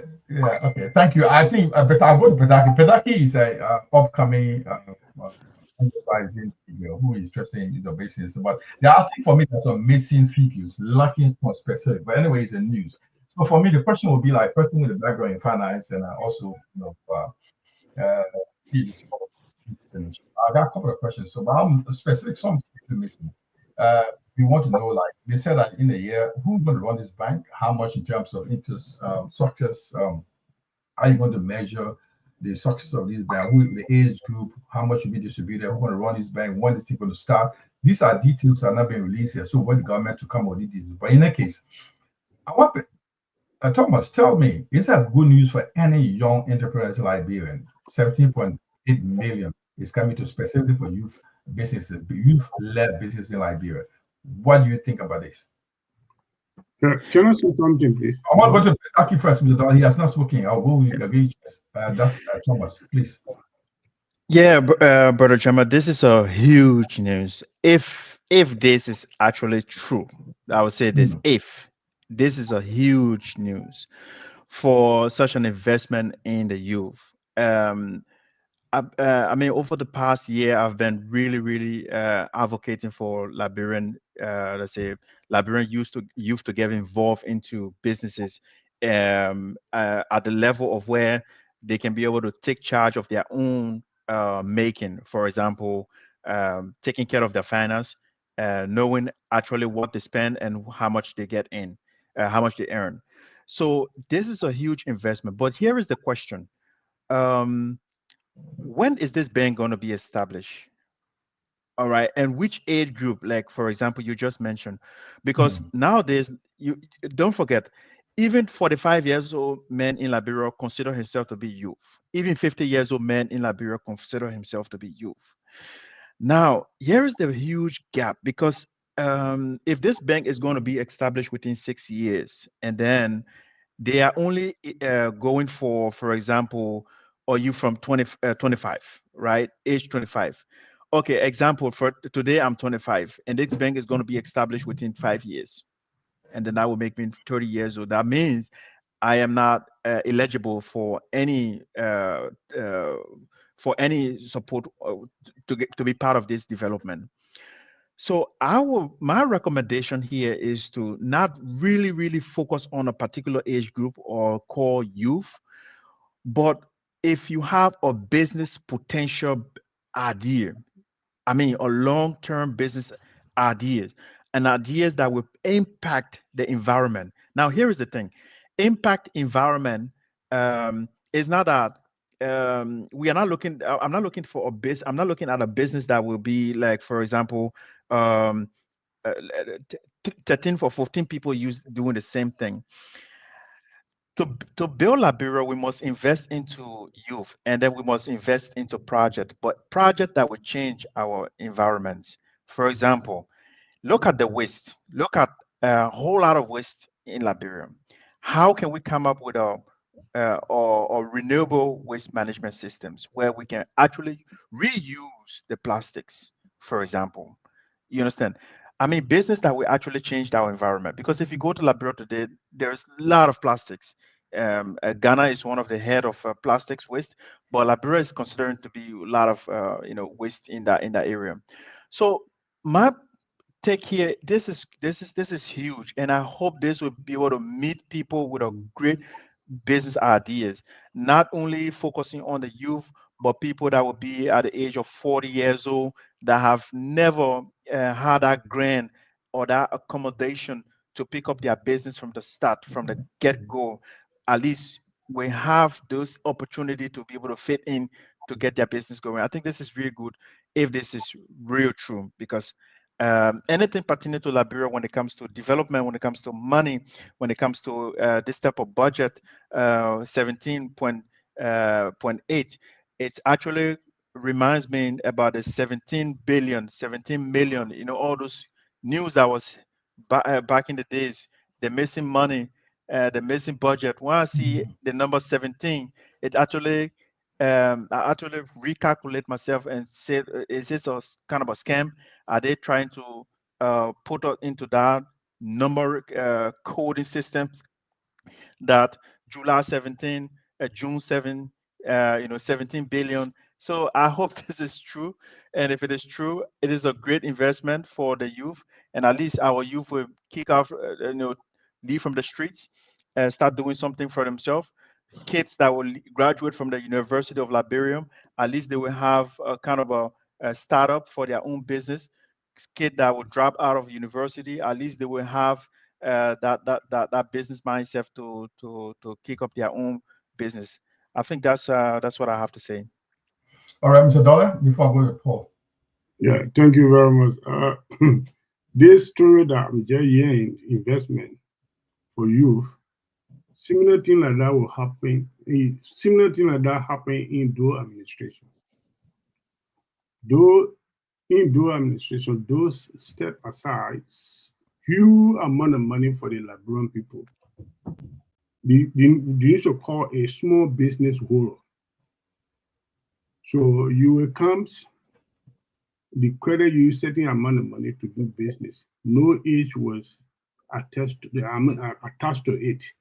So long you meet the criteria was you must bring a collateral. Because you see, the Liberian people who don't pay that. When we're going for credit, we can't Bible. When it's time to pay, we can't lawful. So basically, that government, what the government did, government say, look here, if you come to take this money, you need to bring a collateral.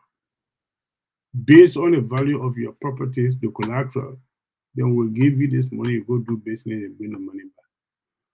At that time, I was working to Minister of Justice. We end up chasing the people from one angle to another for this money. So I hope the government will have a good plan how to distribute this money to the youth.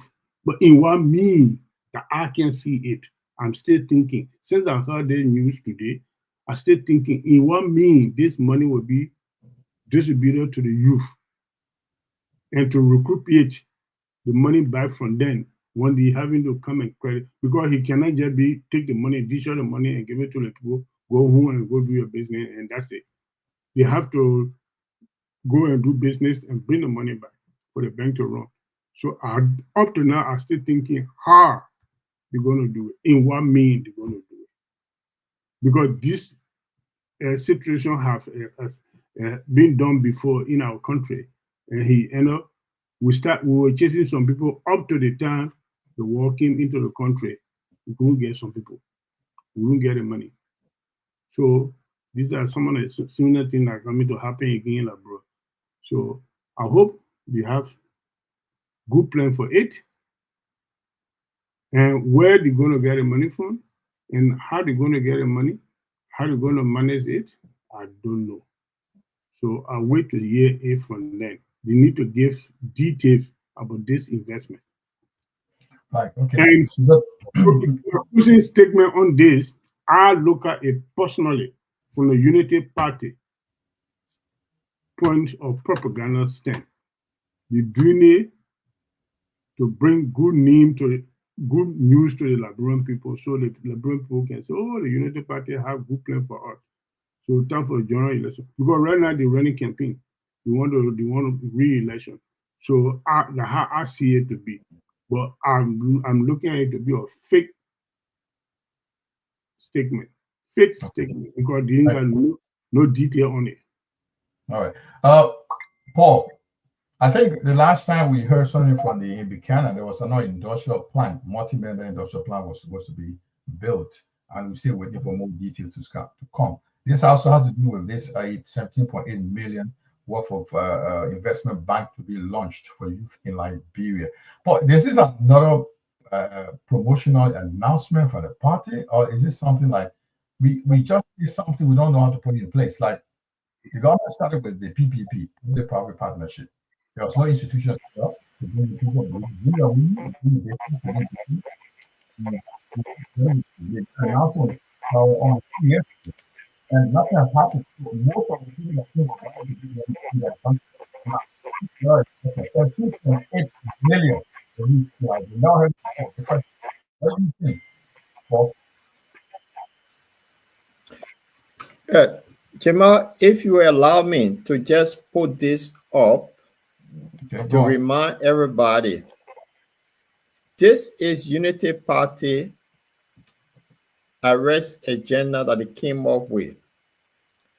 Now, everything you see in there, on this list here, agriculture, rules, rule of law, education, sanitation, and tourism. And then they added something on it lately. They added some developmental thing to it to modify it. The reason why I've shown this, if you, Jamal, have any good idea now and run to the government, they'll run with it. You see the guy in the bow tie you show?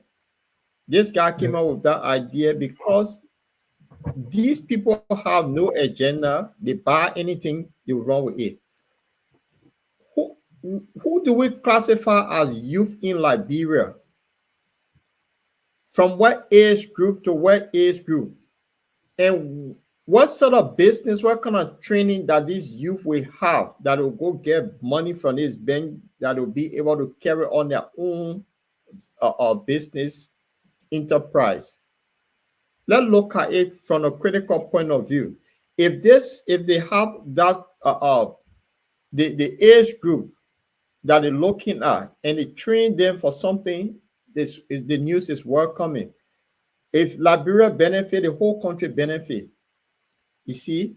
So if this is something that will benefit the young people, now if you look at the population of Liberia, 60% of them are young people, but that young people will classify in the range of 35, 40 up to that 18.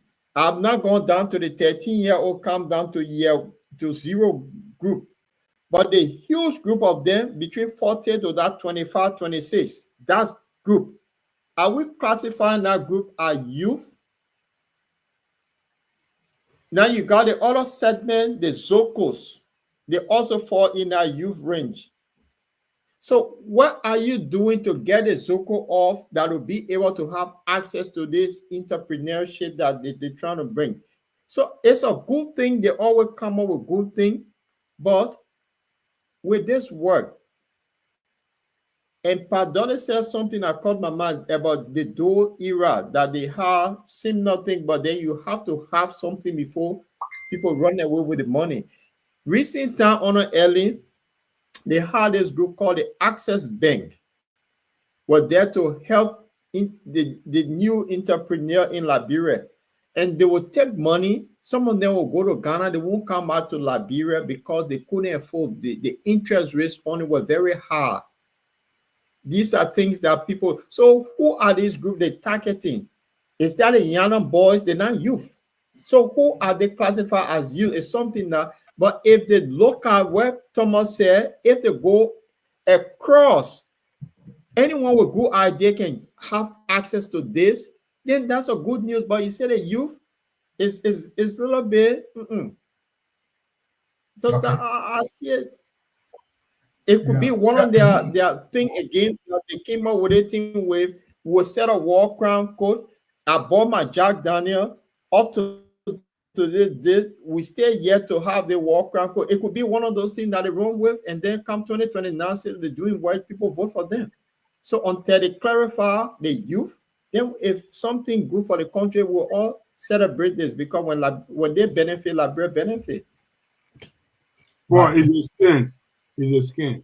Okay, thank you. We got with just my colleague just here, got too many specific or more information missing. We got too many critical gaps in the story. We wait to see what the government going to do. Probably we are just we jumped into the gun. We want to see what the government will do with the 17.8 million for youth investment back in Liberia, which the president of the Africa First Development Bank was in Liberia to launch this project.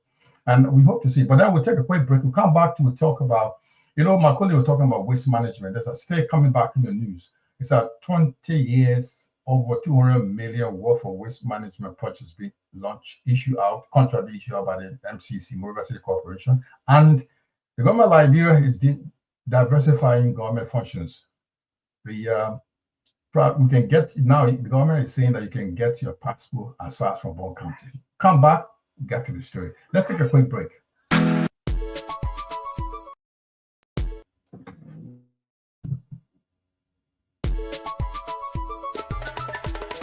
You are watching the review of Liberian newspapers' headlines that made news during the week on the Bottom Line Liberia. Please join us every Tuesday and Friday at 7 p.m. Liberian time, 8 p.m. UK time, 9 Central European time. Welcome back, gentlemen. Once again, this is the World Liberia. Jamal Kamaris Mani coming to you live from the center of Europe, in Manchester to be specific. Gentlemen, look at the news. Boaka inaugurated a regional passport center in Bond County. What exciting news. Now government is going to decentralize its functions. Now you can go to Bond County and get your passport. That's the issue here. How can we welcome the news? Is there something new? Because I understand on the early government, she tries to decentralized government functions where you could get your pay from certain part of the country. There was like programs to set up. Is there something repeat of what Delhi was doing or something new? is can we welcome them as a good news for Liberia? Those who can afford to come to Monrovia to get a passport. I'll take it from Petaki from below, then I'll go up. Petaki, what do you think?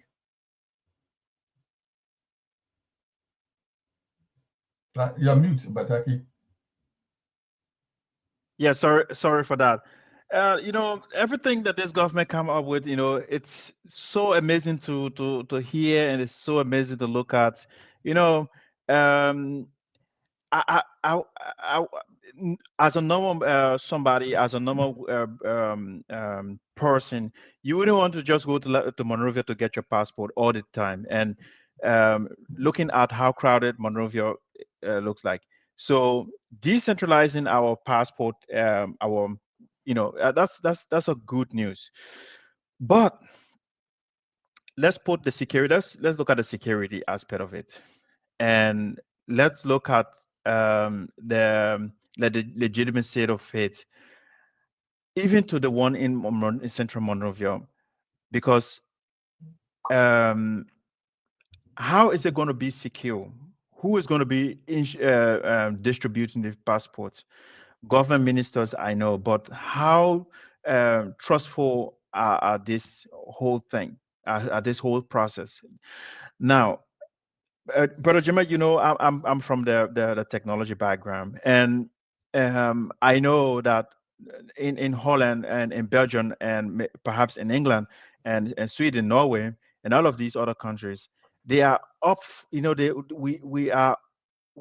are far away when it comes to the technology age. But Liberia, we stay to the classical age when it comes to computer. We stay at the classical level. The classical level it means that we stay looking at the picture. We're not looking at the data behind the picture. So we're not into the digital or the dynamic age. Now, if you live into these development countries, you will know that I can just go, I can just ask for my passport online, but then I can go and then produce my ID card, my passport size picture, and then my old passport, and I go to the city council and I get a new passport. For example, I obtained a Netherlands passport, right? And then my passport expired 2 years ago, but I was in Belgium. But then Holland have almost about 8 locations near the border. All right, 8 location near the border where if you live outside Holland, you are eligible to reach out to these 8 locations to renew your passport. That is a huge, cutting down effort of traveling all the way back into the central of Holland into my city council to renew my passport. But here is if I recalculate this into Liberia on a way, how is it going to be? And like I'm still pushing digital to Liberia. How do we ask for our passport?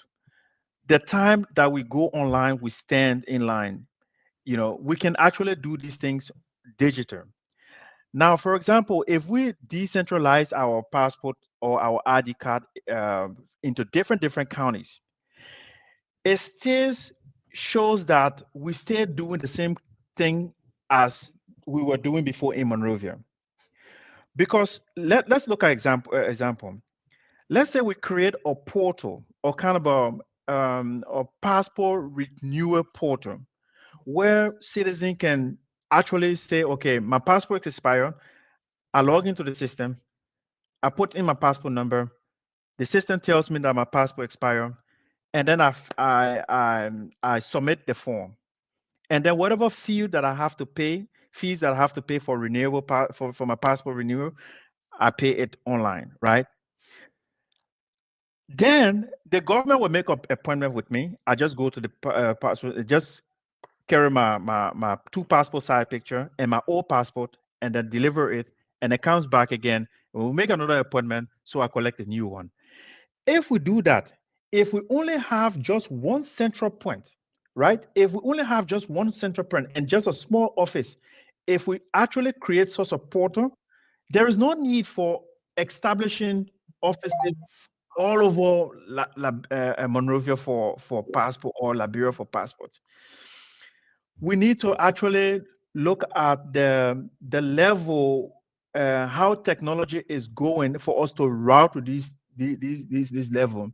Because just imagine now, if they open a new central point in whatever place they want to open, Bone County, but then all of the population goes there and people stands in line day and night to renew their passport, but still they cannot renew their passport because the line is too, the waiting list is too long.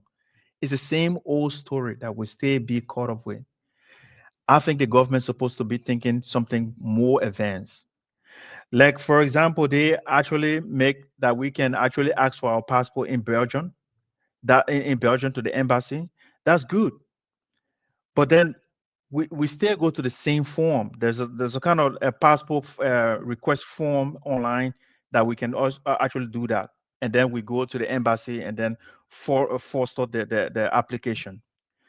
If we actually do that on a national level and on a local level and on the intranet level, I think it will solve more problem than opening such a center. Now, if we open a center, that center will need facilities, computers, maybe, for example, electricities, people that will sit in those places. And there's a whole lot of things to talk about, but I think first of all, the government should think about digitalizing the whole central point to put it into one basket that all citizens you can leave right on your phone or on your laptop and apply for your passport. I think that's what we need to be thinking about.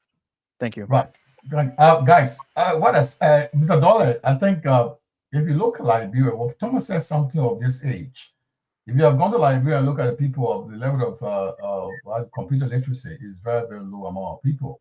And what you say, I mean, he's looking at far ahead of the curve. That's what Thomas is looking at. We should have these things you do on online where you can go ahead and go and foster, go later on, chase it up and confirm if you were the person that have done it.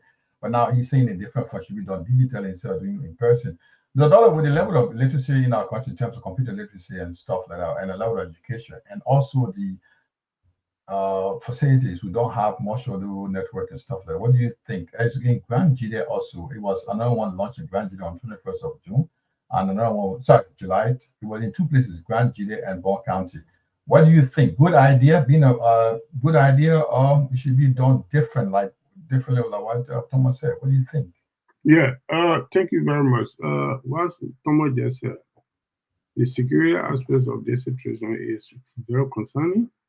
That's number one. But the best thing we need to focus on for now on is we need to have our internet connectivities in place first. Every corner of our country should have internet connectivity.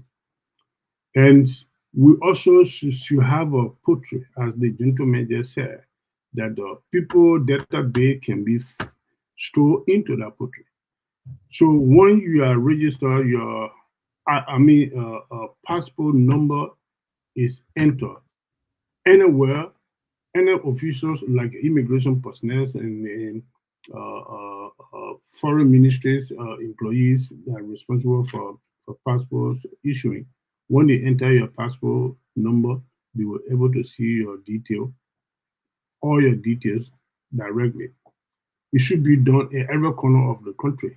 But we don't have these facilities at this moment. So why are we coming on with this story? Because the last time they came out that before you even receive a passport, you have to go to Liberia in person. You have to go in Liberia in person to be identified. You can they had the passport form on the line. I fit my own because my passport expired already. So I decided to have put in for a new passport. I fill in the form and everything, and they can show a time that you will go for interview, everything. And that later on, they cancel all that. You can go to the embassies to go and have an interview, but they cancel all these things. They say even the embassy cannot issue no passport. So I don't know where they come from with this story that they go to decentralize the passports issuing to different countries in the country. What mechanism they have put up together. They need to make this thing there expressive to the Liberian people. Let people know what is the procedure that you can undertake. Because it can't just be like the kind of premature way that people been doing, the manual system that people have to go stand on the line. And John Brown, yes. Peter Brown, no. I think that should not be necessary. We should graduate from this thing there. Let them work on the internet systems all over in the country and have a database on every citizen of the country. Will we even have? All right.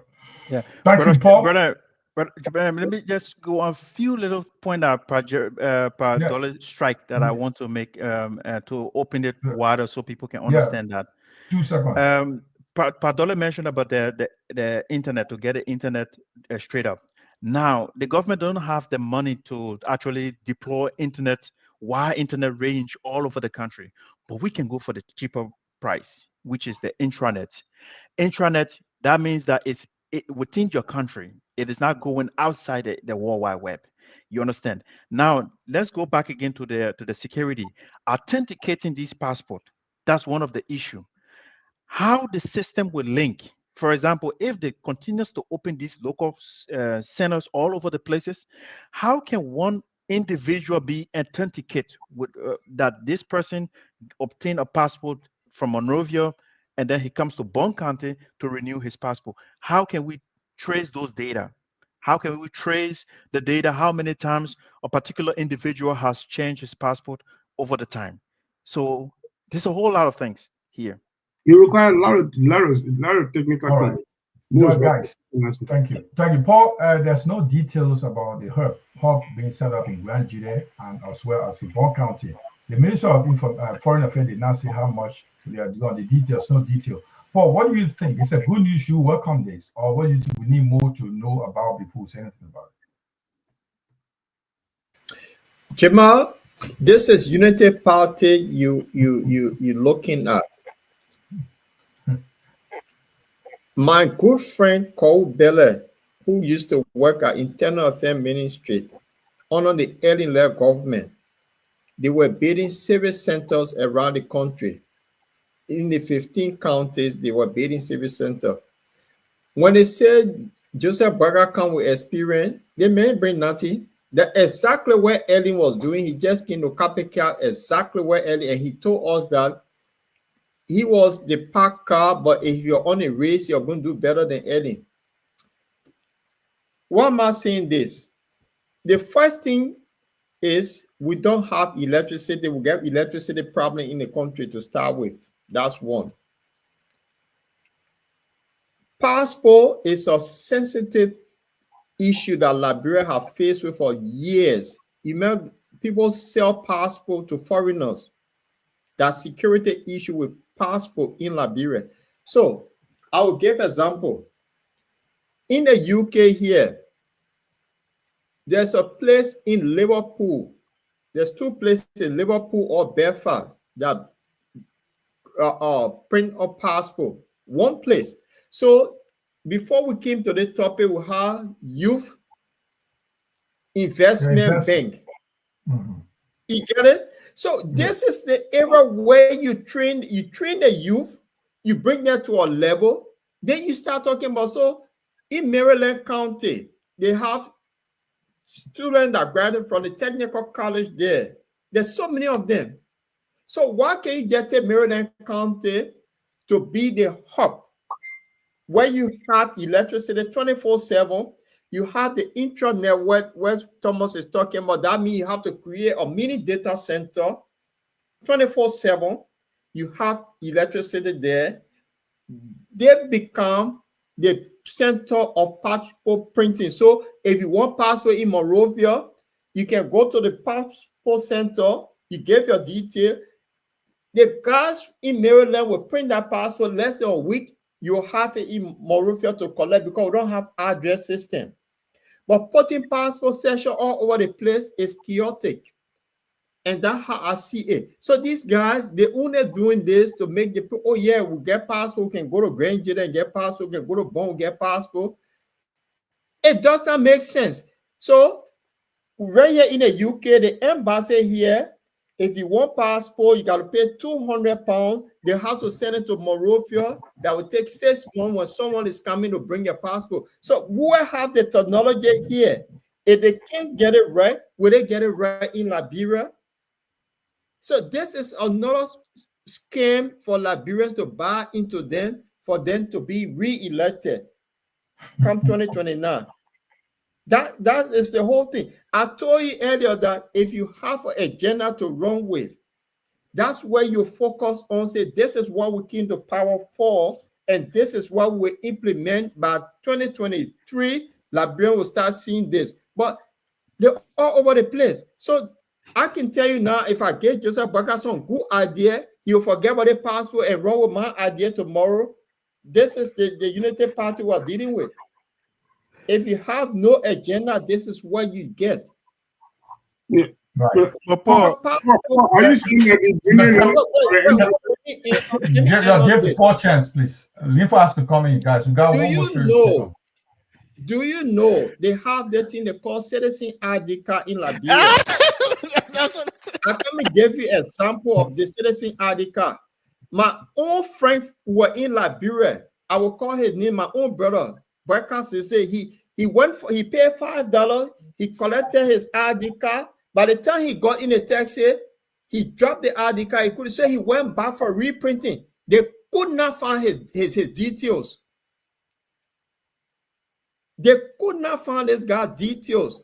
So he have to fill in a new form to get the citizen ID card done. So think on it. If we don't have our priorities straight, how do you think this is going to work? My brother, so are you saying this it's another scam? It's another Linfo, guys, let's get Linfo chance. When they want to exhaust this topic, I know it's quite interesting. Want to move on? Got one more topic. Linfo, your 3-4 kids in Sweden and Norway can stay here and go to. I know you got a link with Bond County. Stay there, apply for a passport in Bond County. Is that not good news for you? Look, the passport thing about Liberia. How many times, year after year, have we not had problem at the foreign ministry with passport? I will give you one example. I came on a program to Europe. This program, the students who were originally ahead of this program, they applied February. And their passport forms were in the ministry on a table, forgotten from February all the way to June before they got in contact with me. Then I said, okay, I can use my contact with because I had close contact with the passport director at the time, whose name I would not call, who working for across the land. And I had just gotten my passport the year before. And my passport was for 5 years, or diplomatic passport. So when I went to the ministry, she said, but Linfo, hey, I gave you diplomatic passport last year. I said, no, that means we are student traveling. And so I just came here to see if I can front for them.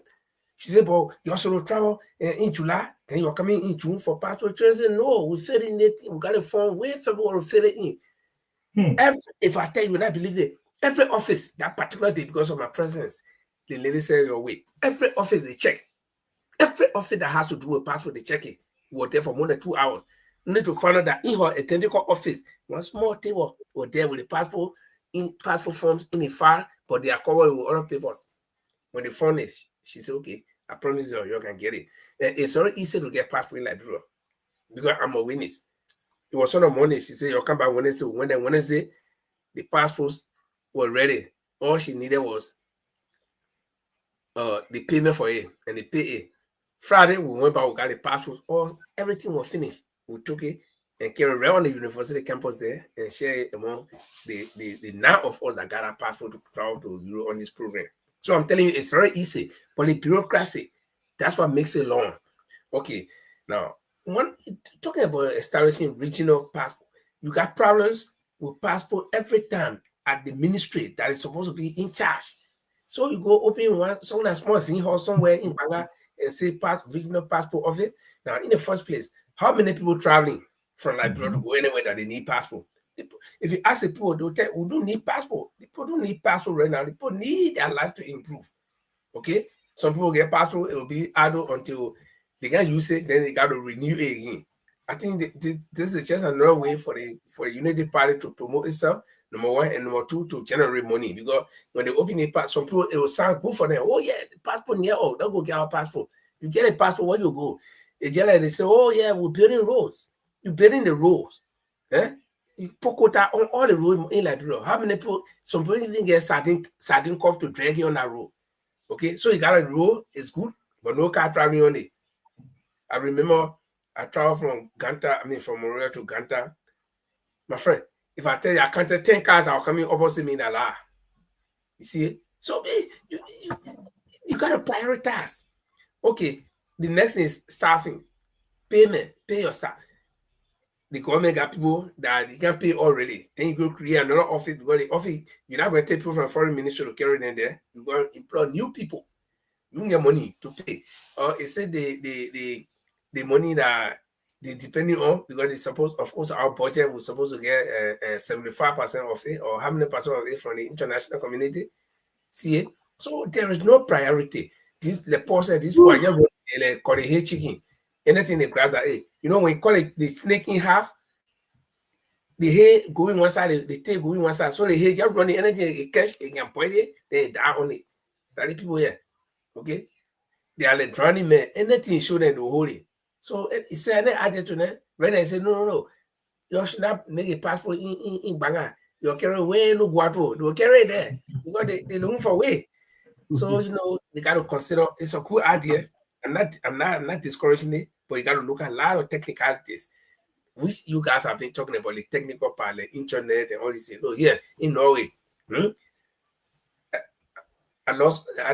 I think within 1 year, I lost 4 travel license until when I applied, they asked me whether I can, when I lost it, I can actually look for it. That I can't find it, but some of my phone, because it's just for I can see it, but I need it. And all I need to do, because they got my data, all I need to do, just go on and apply. It costs 90 krona, which will be like maybe, something like $9 or $8 US. So I just apply. And I send in my information right there. They give my receipt that we have received your stuff.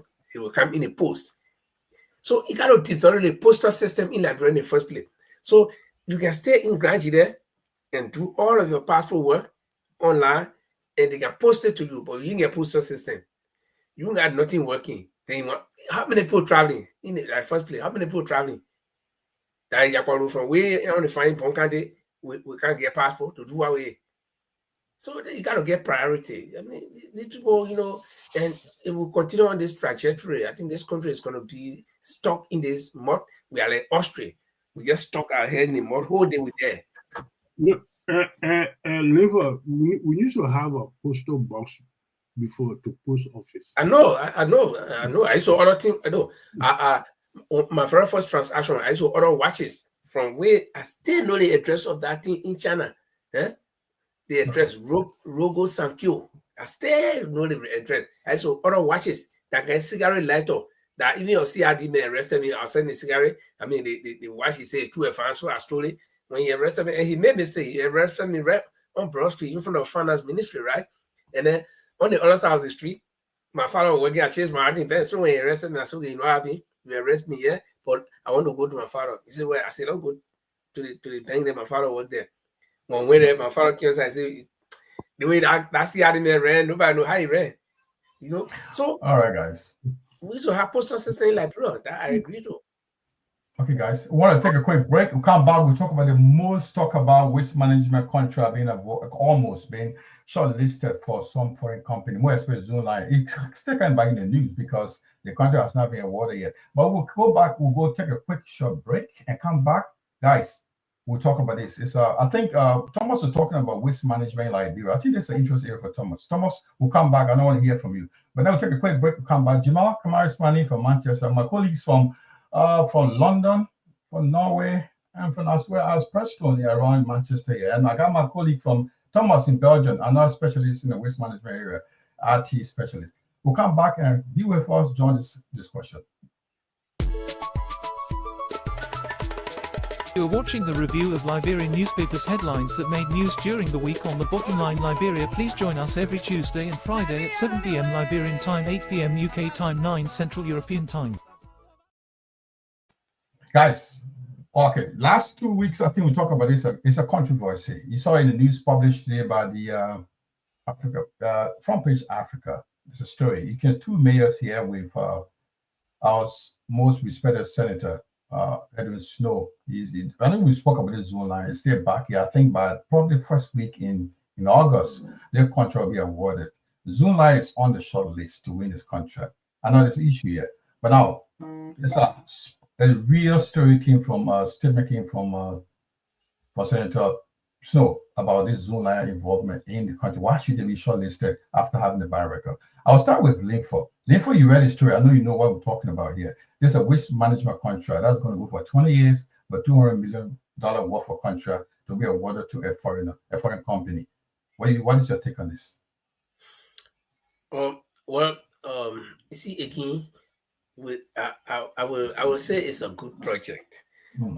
The last time I was in Liberia was 2016, and I was driving from across the bridge. Coming from Crown Hill, going down to the Gabriel Toko Bridge, and the moment across the bridge, under there, where the old bridge and the new bridge joining, right there, there should be a good place.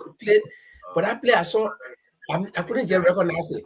There on the left side, in the corner yard, right near the water, to the old bridge, the pile of dirt that I saw, I was like, I still couldn't believe my eye. And not only that, everywhere, every part of the city was dirty. You see pile of dirt. It's like people just willingly take it there and go party somewhere.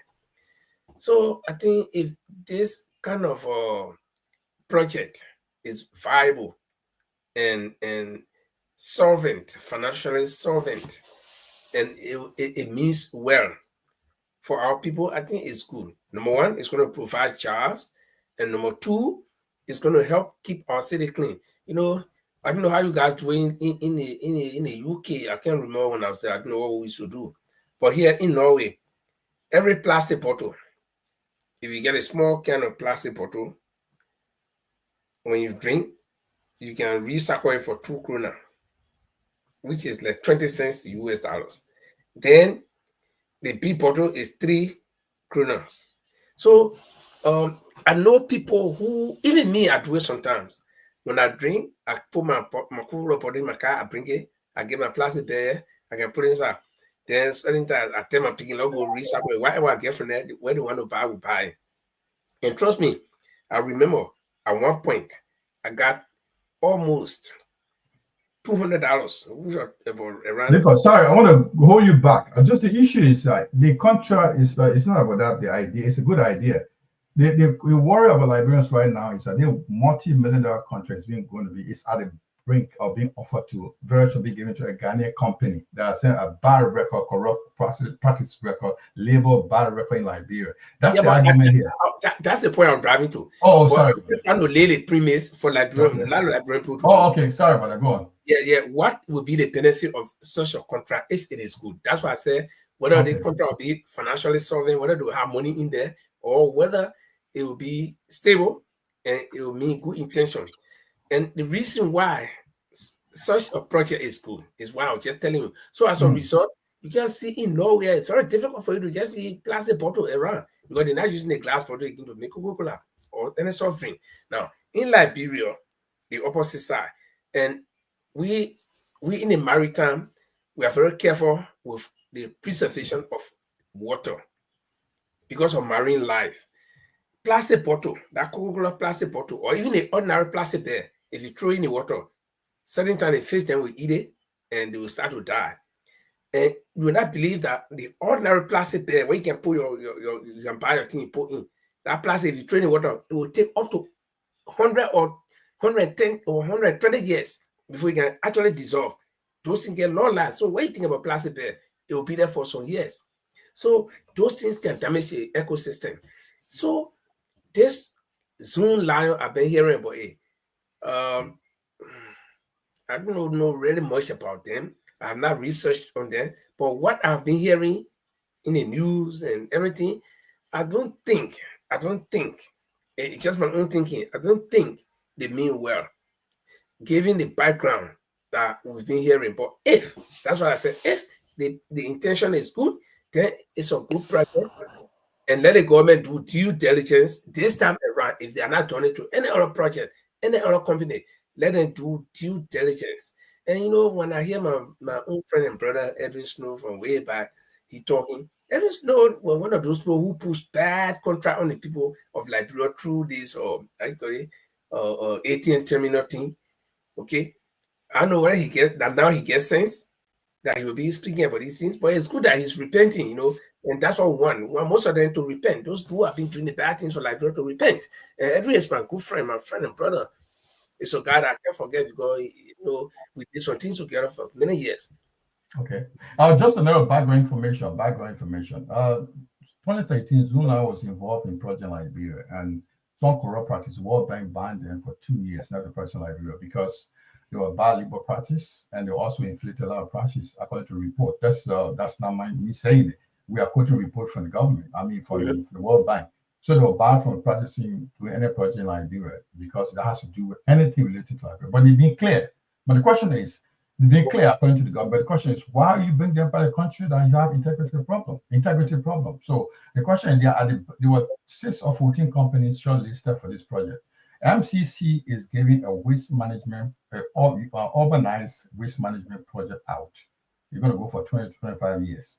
That's what we heard so far. But you see, let me give you some more information so others will pick it up. The MCC is giving a project. They're going to be based on PPP, public partnership. You bring the money based off. But other Liberian companies also vying for this job. But now the question is, why Zoom liar? Because of the past record of Liberia, people are saying, that's why Edith is saying, why bring back somebody who ill-treated our people? Yeah, this is what the point I'm trying to make. You see, you were sick one time, you went to one doctor who even made you sicker, gave you wrong medicine. Yeah. Then after some time, that doctor said, oh no, and now I know what to do. I'm coming back again. Then you go to the same doctor. Would you be afraid? When snake boy you one time, anytime you pass to that simply, when you see snake or not, you still remember, at least the memory will come. So I think if there were other countries that were shortlisted, even including some Liberian companies, I think they should be tried, because these people, the World Bank that provides, you know, money for us in Liberia all the time, that people can run to, if they can buy this company, if they can ban them for some time, why you think they did it? So, you know, that's why I say let the government do its due diligence this time around if they are not done it before. But I'll close on that. But let me just recognize 3 people here today. Ibrahim Farrington Pan was here, and Alan Ogoe was here, Nathaniel Honda, David Goe, yeah, he's always here. Jefferson Carter is always here. Jala Alosha, Jala, I heard you are not, it's personal. I heard you are not feeling too well. I hope you're okay now. And Evelyn Swen Harrison and Sabato Kaki. We hope that you guys will be here on Friday. Friday, I'm not too sure, but we're going to go. We that are Liberians in Europe, there will be assembly in Belgium. I think Jima will talk about that a little bit before the program ends. But we'll be assembling in Belgium, but I don't know how much time. I know this program will go to it, so I don't know how much time we'll have to see if the Battle Line Library can come on. But whatever, we encourage you to always join us every Tuesday and Friday, and we hope that we're going to have a good time in Belgium. But guys, I think I'll take my leave now because I got some engagement that I need to attend. In any case, we can keep informed in the chat room. And so, bye to each and every one of us. Pataki will talk later.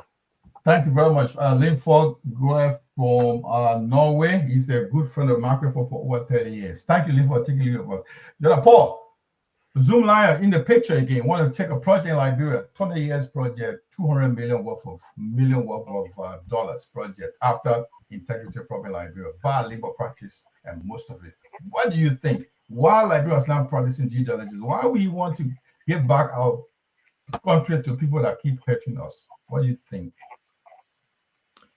Jamal, you see, the thing with Liberia, I don't know why we're so horrible to our own people. If you go to Ghana with a company today, you'll never be accepted. They will not give it to you. You have to be a Ghanaian to get such a contract. But in Liberia, why do we favor a foreigner over Liberians? In the first place, this contract that should be given to a Liberian business to run, not Ghanaian. They put being there, they have bad labor practice. Why do you want to bring them back? And they were there Unity Party time. It seems Unity Party want to bring them back. So it's like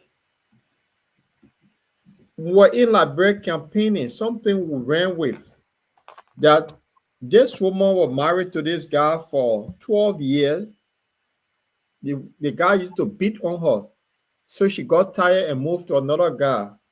For 6 years, he started beating. Then she decided to go back to the guy that used to beat her for 12 years. This is the situation we face with. There's some corrupt person in the government that has share in this business. That's why they're pushing it for them to get. Nothing else behind it. Somebody is in there that will benefit from it.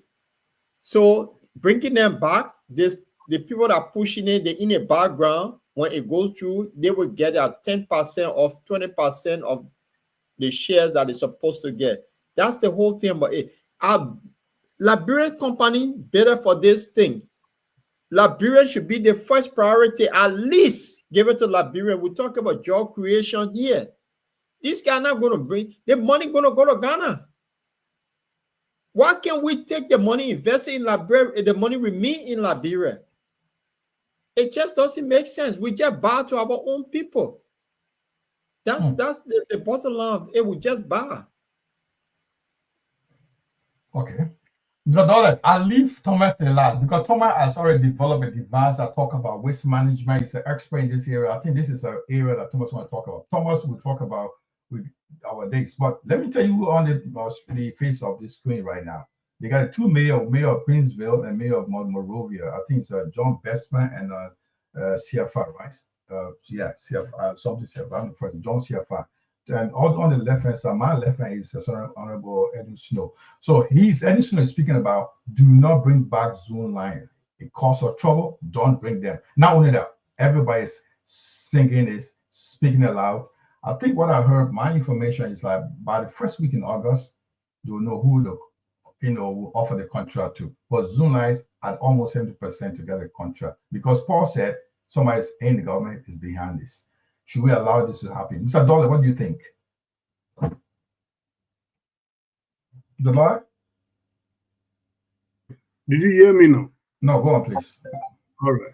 Paul has said, to be realistic, sometimes when you look at the way we treat ourselves in that country, the pressure can really go up. Wow. Everybody knows fully well that Ghanaians, even shipping job, you can't get it in Ghana. So low foreigner. You Jimen know. My son in there, he just graduated from university. Yeah. You understand? The university that he graduated from, because of his qualification, they decide to offer him a job. The Ghanaian say he cannot get a job because he's a Liberian. Wow. I'm telling you. For the case with the Ghanaian embassy here, because I take a complaint to the Ghanaian embassy that. Wait, no. Can you repeat that? He said, I know he's graduated as artist specialist. Okay. In the area of, I know that. The school that he graduated from, they offer him job because they got their link in London. But the Ghanaian government say because he's not a Ghanaian, they cannot give him that job. Wow. So we prepare our complaint, and I take it to the Ghanaian embassy here. We're going to forward it to the ECOWAS court because it's the ECOWAS citizens. Why they should refuse the ECOWAS citizens? So that's the mentality of the Ghanaians. So look at the kind of situation the company here. He was in Liberia before. In the first place, they should not even allow them to open company in Liberia. Because they don't even have a company. They just apply. My information is that they apply with as international company. They even have a local company Liberia yet. No. You know That's another thing. So these people here, but the enemies of the country is the Liberian themselves. We are the first enemy of our very self because we do value our own integrities. They old men here, I'm telling you, and he and his group again, like a growing, even there's something that going on to the Ministry of Transport right now. 2 senior government officials here inside. They got their share. the police director, and the justice minister. The minister of transport, he got some share in it. That's why he remained quiet. You know, all the kind of nonsense that happening, and our very self will know what is happening in our country there. Would they respect our the integrity of our country? The people are not respecting themselves. So that's the reason why we gave credence to foreigners. But right, if you would look at it, I'm trying to tell you something. The thing is really, really hurting me to even hear that these people are even voicing for the contract. When you got record on them before they were banned, they are bad people. And the reason. Let me just tell you one reason why people are advocating for this Ghanaians something to take the contract. Because when any of them sick, when they got traveling ban to go to America and Europe, the Ghana they go there for treatment. So for this reason, some of them are advocating for these people to talk for them so they cannot be embarrassed in Ghana when they go for treatment. Why you have that kind of nonsense thinking? Why you can't face your own health system? Every now and then running to Ghana for treatment. That's the reason why they're giving credence to the Ghanaian company. But they no follow whether they say even they go there for job, the Ghanaian will not give them a job. Many of them were in Ghana as a refugee. They never gave them no job. They know it. Okay. So that's why I can say in this, I'm not in support of it at all. This is the first time for me to see one like Eddie Snow talking good for his citizenship. Because he's a notorious. He's another notorious. Yeah. Anyway, there are a lot of Liberians, senators, top government officials, the Linsu and the other civil rights groups be speaking about against the Zoom line coming back to Liberia, being in the news everywhere here and there. And Linsu was one of them. And I think some senators also heard that he's been going on he's been on the show. I think other top government officials been speaking about Zoom line coming back. It should not be welcome. Now let's go. If you just join us, this is the Bottom Liberia. We're discussing major news headlines in Liberia. Tonight, the last topic tonight is about Liberian government honor fire as Monrovia, Pennsville shortly Zoom line Ghana company for major waste management contract in Liberia. Tonight is my good friend here who's I think he's a kind of IT specialist. We had a very good interest in waste management. It's Thomas Bataki. Thomas, what do you think? We're offering a multi-million-dollar contract to a Ghanaian company that has a bad record. What do you think? It's very unfortunate, brother, and all of the listeners and Liberians that are going to be listening to this. I think it's really unfortunate. Back in the days in Liberia, perhaps do not have the ability to be able to screen or to know who have the potential and the ability to be able to do things. But nowadays, because of the war, and I'm not giving credit to the war, but because of that war, many Liberians has traveled out of the country, and we have learned, we have know the know-how, we have known the feasibility, we have known all of the raw materials and all of these resources to put things back to where it was or to where it's supposed to be in our country. So I think it's very, very much dishonest to the Liberian people. That's one, because a company that has already been banned shouldn't be actually standing at the front race for any project in Liberia without screening. All right, without screening, I think it's actually a dishonest to the Liberian people. I think we should be really ashamed of ourselves. We actually always come on Facebook and say Liberian do not support Liberian business, and I too have that. I too have that mindset. But if you look at the whole thing, it is actually internal because we actually get used to it in the diaspora because we run different business in the diaspora. But then if you look at how it is been actually done in Liberia, then you feel like that this whole scenario of Liberia don't support Liberian business is actually real on a high level scale, on a governmental scale. This is what we're seeing here today. But Jamet, if you allow me, I want to share my screen to the Liberian people so that they can know what I'm talking about. Because when I want to talk about something, when I want to talk about technology, I don't just want to say it. I want to prove it. I want to tell the Liberian people how low cost that this could, that this could have on our plate. You We'll charge understand? you for we'll charge I you will pay. for. I Okay, will go pay on. that. I will What you want pay. to tell her is like the device you put together that has to do with waste management. Just talk a little bit about it Yes. if we come on. Tell us, please. So here is it.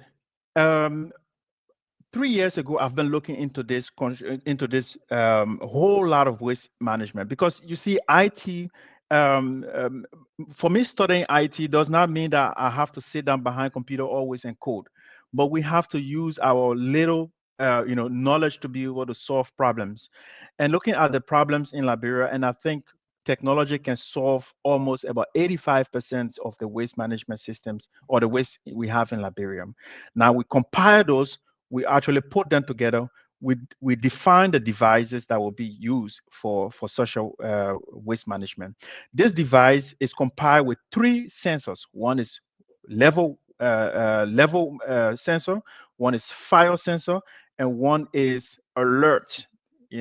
And to take away, we planted a Wi-Fi chips within it. That is for us to be able to get a real-time data from any garbage container that is planted, any crowded area, for example, Raylight and Douala or Waterside Market. Look at this 26. If you go down Waterside, you see a lot of cartoons waste all over the place. But imagine if we can be able to use our systems. The system comes with a hardware and a software. We can actually debug this whole system to be a national system into our living into our environment. Now, what is the system? This system, I just want to show, if you allow me, I just want to show this screen out there. For Do I video, have the this ability? is just, I don't know if you have the ability. I don't know how it I do works, not. but you don't, right? Oh yes, I do. I think I do. Okay, one second. Let me give a little bit of introduction here. Thomas Leweni called as Betaki has a device developed as IT that has to do with waste management control, and he's a Liberian, an IT specialist. He's based in Belgium. So we're talking about this waste management projects being awarded to Ghana company, and we have some experts, Liberian skill outside that can really help. People think of Liberian don't have the skill. He's one here. He had the opportunity to be on the show tonight to tell us what he has developed. So just give him some chance. If you're with us, stay with us. Let me share what he has for us. Go on, Thomas. What do you have for us? Okay, can you see my screen? Not yet. Can you guys see my screen? Okay. I am presenting right now. Okay, let me see. Stop and then present again. I'm going for window. I don't know when it's possible, is it? Do you? We don't see it yet. It has to be done in PDF file before you show. Okay, I think I'm sharing a window, my whole window. Okay. If that doesn't work tonight, maybe then we will do it another day. What we could do, we could have you to come in as another host. That's the only way you can present it. Yeah. So this is the business model for in terms of using this system in our country. Now, this system it can comes with a RFID chip card. We can issue this chip card to anybody in the market, in residential area. You take your garbage out of your resident, come down to the street, open up the garbage can with your RFID, throw it into it. 1 second. Can you share any 1 or 2 pictures of Paul so you can be able to share it? Just want to know a little bit what you did. Just share with Paul so Paul can be able to load it for us. So for the benefit of the audience. What do you got? Share with Paul why you're discussing this. We'll take you some minutes. We'll take a quick break. Why are you doing that, gentlemen? We'll take a quick break, come back. Want to Thomas is going to share some of what he developed, how to do waste management. We've been talking about Liberia don't have expertise, we don't have this, the capacity. But we have a Liberian here, who has developed a device that could work on waste management. I mean, he can contribute anyway necessary. So we're talking about gas. I want to share that with you. Just be with us for 2 minutes. We'll take a break and come back while he's trying to load up the information. In the meantime, let me see what we got here. We'll take both a musical break and come back. Come back. We'll be with you shortly. Let me see what guy Paul. Yes, for boy. If we're pregnant, speak up. Sexy. Only records,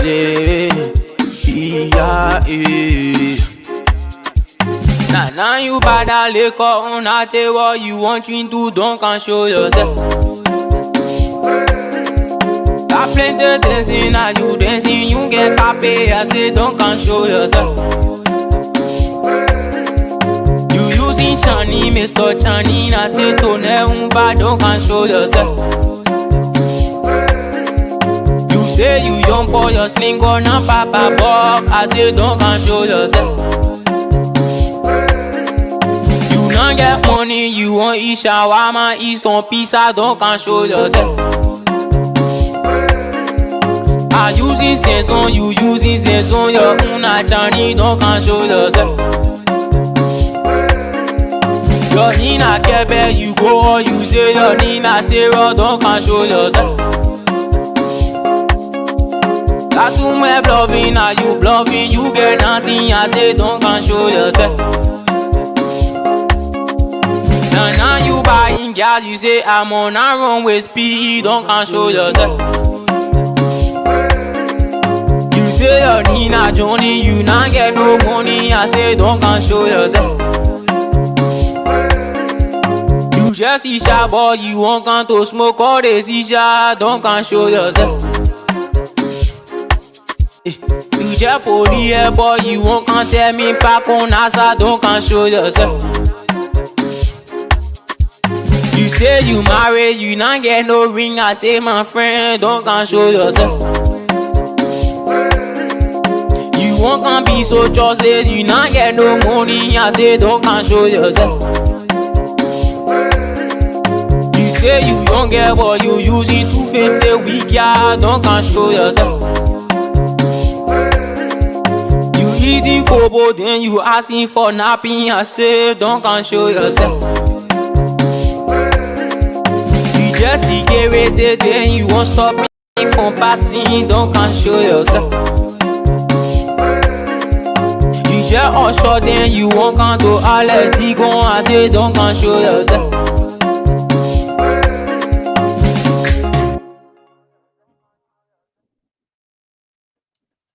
Thanks for joining us. We hope Thomas is ready for us. Thomas, got something for us to share? Yes, I've just shared a couple of photos to Paul. Lamp. Okay, if it's just joining us, we have a couple of information to share with you. We have a Liberian here who is Thomas Lewin. He's also a specialist, IT specialist. He's developed a device that has to do with waste management, how to help you to control, to set up to sort out your waste management or your disposals, whatever you disposed. So we're talking about 209 getting the country in Liberia. We're talking about we don't have the capacity, and this young man has shared. So he want to share something he's developed. So we just please bear with us. We'll give you a few minutes. We're trying to get it up so you can see it just for a few seconds, a few couple of minutes. We'll share with you what Thomas has to talk. Thomas, while we're trying to load it up, tell us what does this device do in terms of waste management? Yes, so this device will track everything that we put into the garbage can. Now, there's a two different part of this device. So first is fabricating the container that this device will be planted in. So instead of we letting foreigners to fabricate these containers for us, we can do it ourselves and plant these devices into it. Now this device will be able to track how many waste get into the container and how full it is, and then when it reaches that level, or sensors will be signaled back to the portal, and the driver that having the iPad in his hand will alert that this particular garbage can is, for example, on Ronald Street or Galley Street, they will just the nearby route to get there and pick up that garbage can and carry it to the disposal. So it's a pure decentralized garbage devices that link to the portal. And now to get to get our people notified on time when they should pick up the garbage. Now, some of the container that I share with Paul, I think maybe he will pull out that picture a couple of minutes now. Some of these garbage cans, you will see that it's buried underground. You can actually choose to bury your container underground, or you can just leave them on top, just on the street. But the takeaway here is the platform itself, because the device comes with the platform. The platform governed with the iOS device and Android device. Or citizen that is just in his resident house can actually plan this device within his in his residential container. I visited Ghana a couple of years ago, and I saw these guys were come into the estates, and then they come and pick up the garbage can, take them back again. But imagine if we plant a device in every one of these garbages that is stored within the residential area and the estates. Every time that this garbage can get to the level that it needs to be picked up, a signal will be sent back to the portal. Then it is the operator, it leaves with the operator to send these people that will pick their garbage up, and then put it into their truck, and then carry it to the dumping sites. A quick question before you go further. I think other questions may come up. So Dolly can jump if you want to have a question for him. The quick question is like, yeah, if you have a question, so Dolly can go on. The quick question I want to ask you, quick, one or two questions. Like these dustbins will be distributed to various households or businesses. Can it be all across the country? You have to be to businesses, or you can, because what we do we don't have to expect every home has to have a bin before you to make use of the device. That's what you're saying. No, not really. Now, Okay. if you look at the modern estates in Liberia, they will have a centralized area where they dumped where they have their container. Dispose the waste. Yeah. Exactly. We can plan just one container there, or two or three container. But this can be maximal all around the country, and we will keep real-time, real tracking data out of it. Okay. Does this bin sort out the difference from what do you say that? Because the natural organic waste, the chemical waste, human waste, also waste disposal. So how do you sort it out? We just give you signal that the bin is filled, and you send a signal to the central. This bin is filled. Come and collect it, right? The signal comes from the portal itself from the central. The filling station. Okay, the bin is filled. It's there. This bin located in Ronald Street. This particular number is filled. It's time to collect them. They say, or does the collection or team have this set to collect, or you can just collect because it's filled? Because that could be low chaos for the people that are running this project. Because if they have this, because around Europe they have a day like every Wednesday they go to second quarter collect their bins, right? Okay. Yes. I think while we're talking about Paul, they just came. Tell us what is this about and what does it mean? Now, this is the RC71 device. You may check out the name on Google. You will not find it. This is the name that I gave it itself. Now, you developed it yourself? No, this is a device that you can buy anywhere on Amazon or Alibaba. But the framework that governs this device to be able to communicate back to the portal that we develop, that we develop itself. So every device have a framework. Listen, I want you to speak in a simple English for most of our people to understand here. This product that you hear, you can buy it, but you can put a program in it that can pick up something. Is that what you're saying? Yes, because every prototype out there, you have to run your own software into it. Okay. So if, for example, let me go to drone. If you buy a drone out there and you want the drone to do anything, you need to develop a software that will make the drone to do something. And when you develop that software, you need to develop another framework within the room to be able to communicate back to the portal. Now, this is the C71. What happens here? There's three devices. There's three sensors into this device. One is the fire detection. One is the level detection, and the other last one is the waste sensor. So the level sensor. So if the garbage is full, this detect and then also signal the portal back. The last but not the least, this is a RFI reader. So to the grain spot right there, if you scan your badge to it, and it will open directly the container. So not everyone that just see a container or waste bin will go and access to it, except the government say, okay, this is of public and it should be open. Now you strike a good point that I want to differentiate here.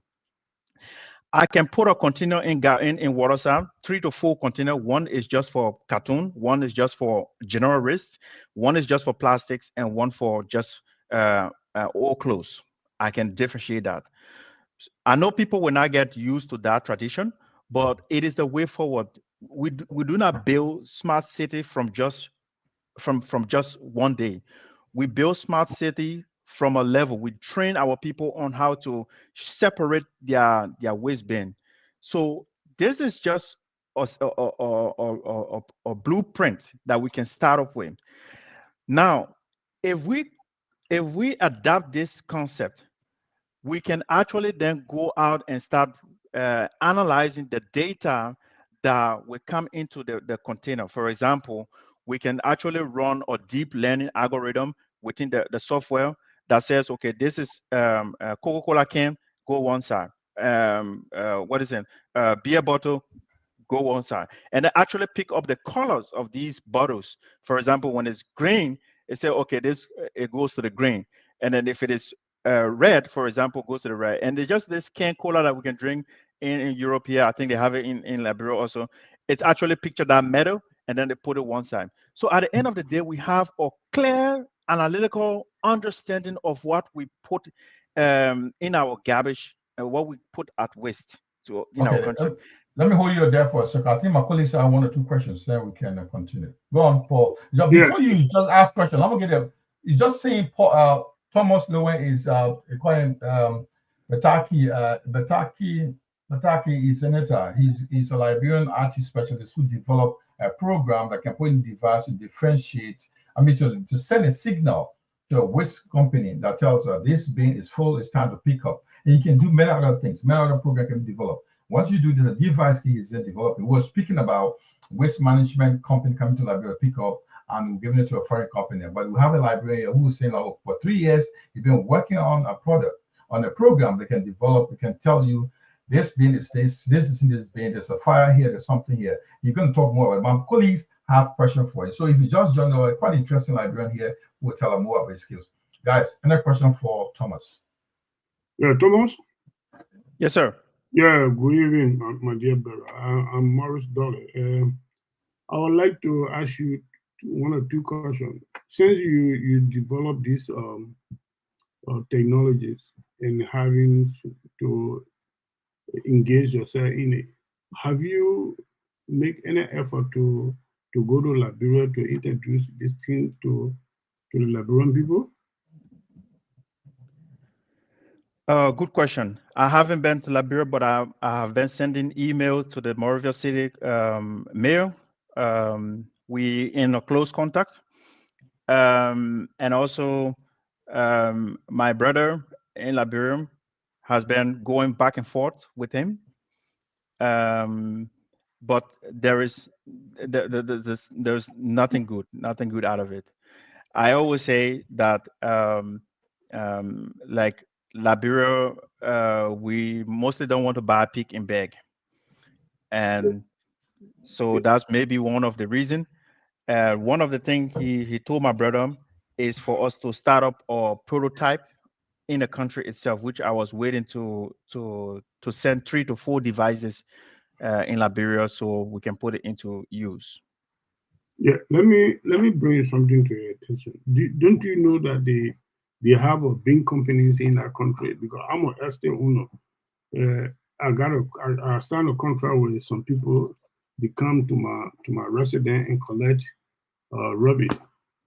They brought their own truck, and they always leave a drum in the compound. Tell us where we should put our rubbish, and they come there every week, twice in a week, and collect these rubbish and take away. Where they do it at their business, I don't know. So, have you have contact with some of these private company? No, sir. I would love to have such a contact because um, this and I've never no sorry that's my clear answer. I've never seen such a company in Liberia. I've been doing some research, but It I do never. exist. It do exist. Because I deal with some of them. They take rubbish from my place. But you see, what this kind of situation, service business is very very essential. So if you want to be known, going to the government to lobby, they will like to ask you for you to bribe them. But one thing you can do that they will start looking for you is to do your registration, register your business, deal with private people. You understand what I'm saying? When you become visible and make some media propaganda, I did several business before. I was having private security company in that country. I was not dealing with government. You understand what I'm saying? I was serving people, providing security for people residents here and there, and rest of it. Then I begin to be known by the government. You understand what I'm saying? So if you do that, you got few contract around the cities, and don't only limit it to Monrovia. You see, let me tell you two cities today in Liberia. If you go there, you will get a good client. You see, Kakata, it becoming a city. You see, Banga, it becoming a city. So they Ganta is already a city. Go and try your experiment in these places. You understand what I'm saying? The government will start chasing you. But if you continue to go to them and say they will give you contract, you will get gray hair like me. So that's what I can say. Thank you very much. Paul, what do you got?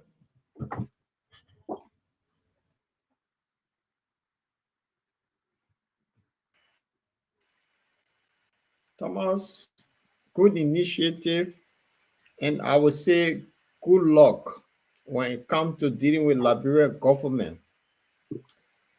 Why am I saying this? The idea is brilliant, and you take us through, but I will give you an example of my own rich friend. He was into facility management, and he decided to pack his bag from the UK to go to Liberia. The Capitol building, this guy, because he been doing the thing for years, to manage the Capitol building, the RC, the senators at the time, they represent the RC to bring a proposal. He laid everything down. Guess what? The guy very proposal that he took, every snow that we had on the screen a few minutes ago, went and took that guy document and changed his name and put Edwin Snow business there, and Edwin Snow will water that contract. That's the Liberia we're dealing with. Mm-hmm. That's what So I say. boy, you gotta be careful. Edison will take you to court. He can take you to court. It's not the same. That is the thing we talk about. Forget about personal evidence issue. Let's speak on the issue. Forget about calling names here. Yeah, so I'm telling Thomas, dealing with that person, the city mayor, they will give you all the sweet talks. But if you're not on the ground, if they're not getting 10% of what you want to do, they'll only drill you around. So my question is, this technology that you want, how does it work with electricity if we don't have electricity? Do you going to use solar system or something on it that will say? Paul, please put it back on. Paul? There are three. Which one you want me to put on? Yeah, put all the, yeah, keep putting it on. He want to try to talk about each one of them. Go on. I know that's what he want to talk about. So that's a good question, because if you look at the amount of battery or the amount of energy that this device uses is even less than if you power up your it's used actually or less electricity. So the device uses a battery called the AED, which is the 9 volt, and this keep this battery this device running for almost about a month. Okay, right? Thomas, a month before you. Thomas, yeah. Thomas, sorry for interrupting you. Can you take us through what is? I know Paul talk. I didn't just talk about the electricity issue here. Can you take us through what we on the screen? Let the people know what we're talking about here. What's on the screen? What is it exactly saying? What does it do?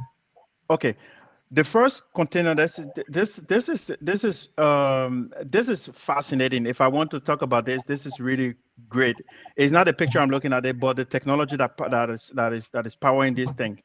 So right there, it is the device, the sensors. This is the underground container. This is the underground stuff. So under the underground, you will see the device, the sensors that is power up, that is pointing down. Now you will see the level sensors.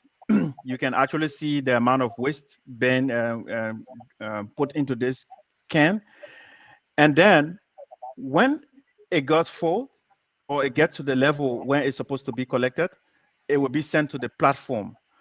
But here is the thing that we try to do with this device. When we plant this device around Monrovia or any other cities, these devices they will establish their own intranet, so they can actually communicate with each other. So this is the communication that you see that's happening between them. So if we plant a container right in the intersection between let's say what Gale Street and Johnson Street, all the way down there to Movie Land Video Club. I know they don't have it there anymore. But if we have, let's say, about 300 meters away, we plant another container there, these two containers will be able to interact. They will have their own mobile network. So this has nothing to do with internet or the device having to have internet. This is a pure communication of devices of intra-network of container around our country.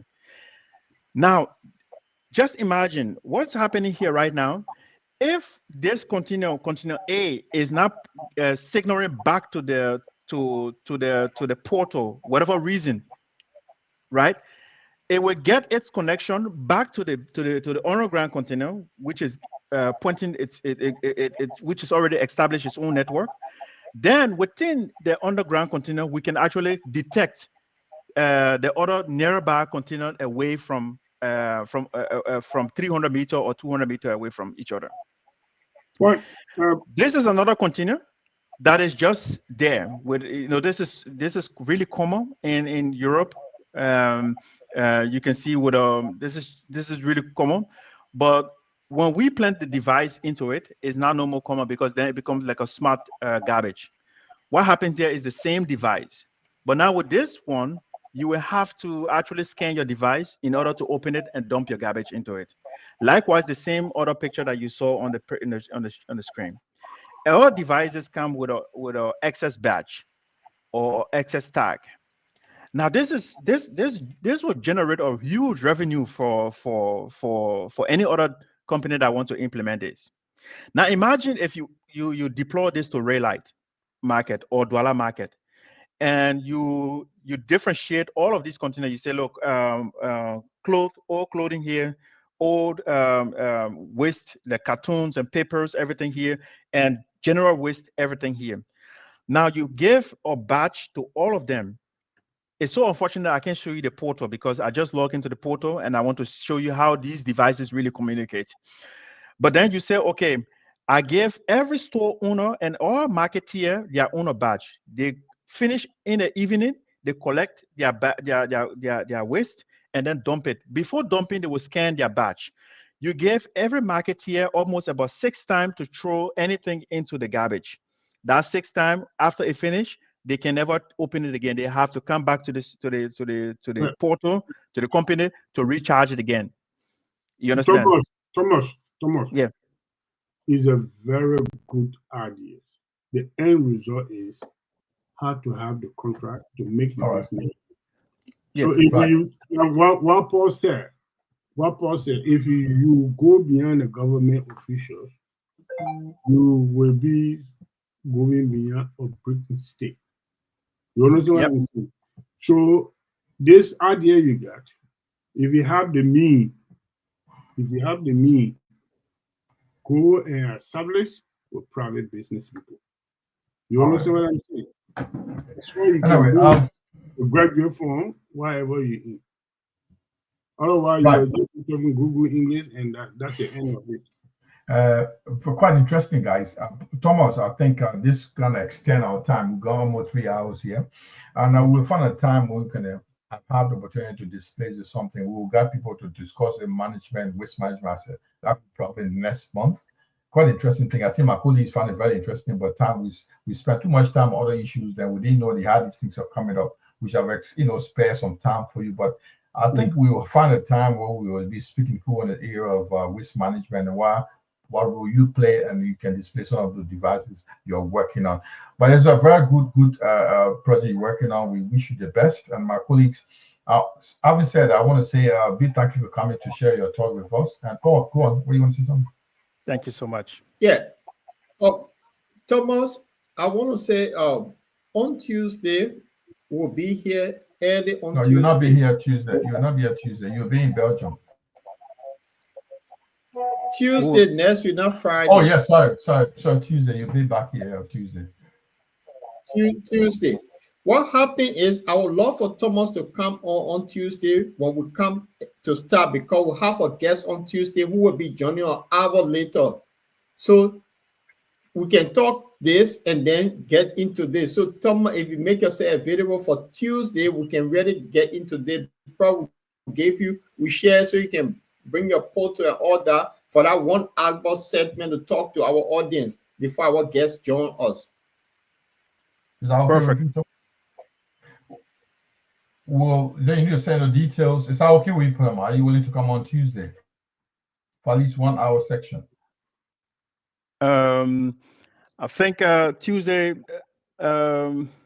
I think I can manage my time. Yeah. Yes. We will send the publicity out, and once it's in detail, we'll talk about it. And so we'll get some more people to know what we're going to talk about. We'll ask our audience to ask questions. Quite interesting product you're working on. I think there's a success out of it for you.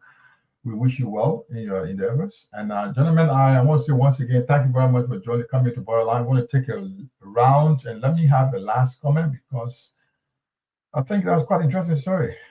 I'll go to you, Paul. Paul, what do you got? What do you have to say about the show tonight?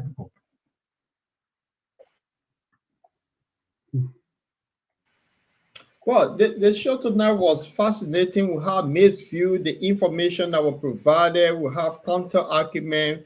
People clarity came about, which was good, because sometimes we pick up news that been trading and we discuss it. Everybody have their view, and so that's how I've seen the program. We always don't take one side. We balance it and we have different views. So it was good. Regards to Liberia, the Unity Party government, I think they play very clever. They are throwing things here and there to confuse the people more in Liberia for them to be re-elected. So everything they're doing, I just see it as complete 419. And until we see the reality, they will say, yes, they're doing something. But they came on with the arrest agenda, which they're not working on. And that surprised me for all. Government people who govern for 12 years to come to govern and they don't have agenda. I think America is spot on with the protests. If they don't take that seriously, they'll be booted out come 2029. So to our audience, I will say thanks for being with us. It was a very, very good show, good discussion. And I like what Thomas is doing. Thomas will love you to to come back here, talk about the waste management. Maybe somebody in Liberia will see logic and see sense. Say, why not, young man, join us here. Thank you. Zadole, Yeah. what do you got? Tell us before we go to Thomas. No, to be very frank, I did appreciate tonight's topics, and we did discuss lengthily. So I'm so happy. I'm impressed. I'm available next week Tuesdays to participate. Well, the only advice I got from my junior brother, who is Thomas, as a business entrepreneur, the country that you and I are coming from, if you want to establish, forget about going to the government. Establish, let the government see you. You see that guy they call bro, they call him I just forgot. Mr. Dollar, I want you to speak straight to the forget about calling for name. No, I just want to bring something to your attention. The guy they call John Djibouti. John Djibouti, the guy who run the road doing the road project. He got no contract. Yeah. Like that. But he came in, you know what he did? He started dealing with the Liberian people's store. He carried his own drum and things them there and deal with them. Government give him contract. Okay. See the mayor.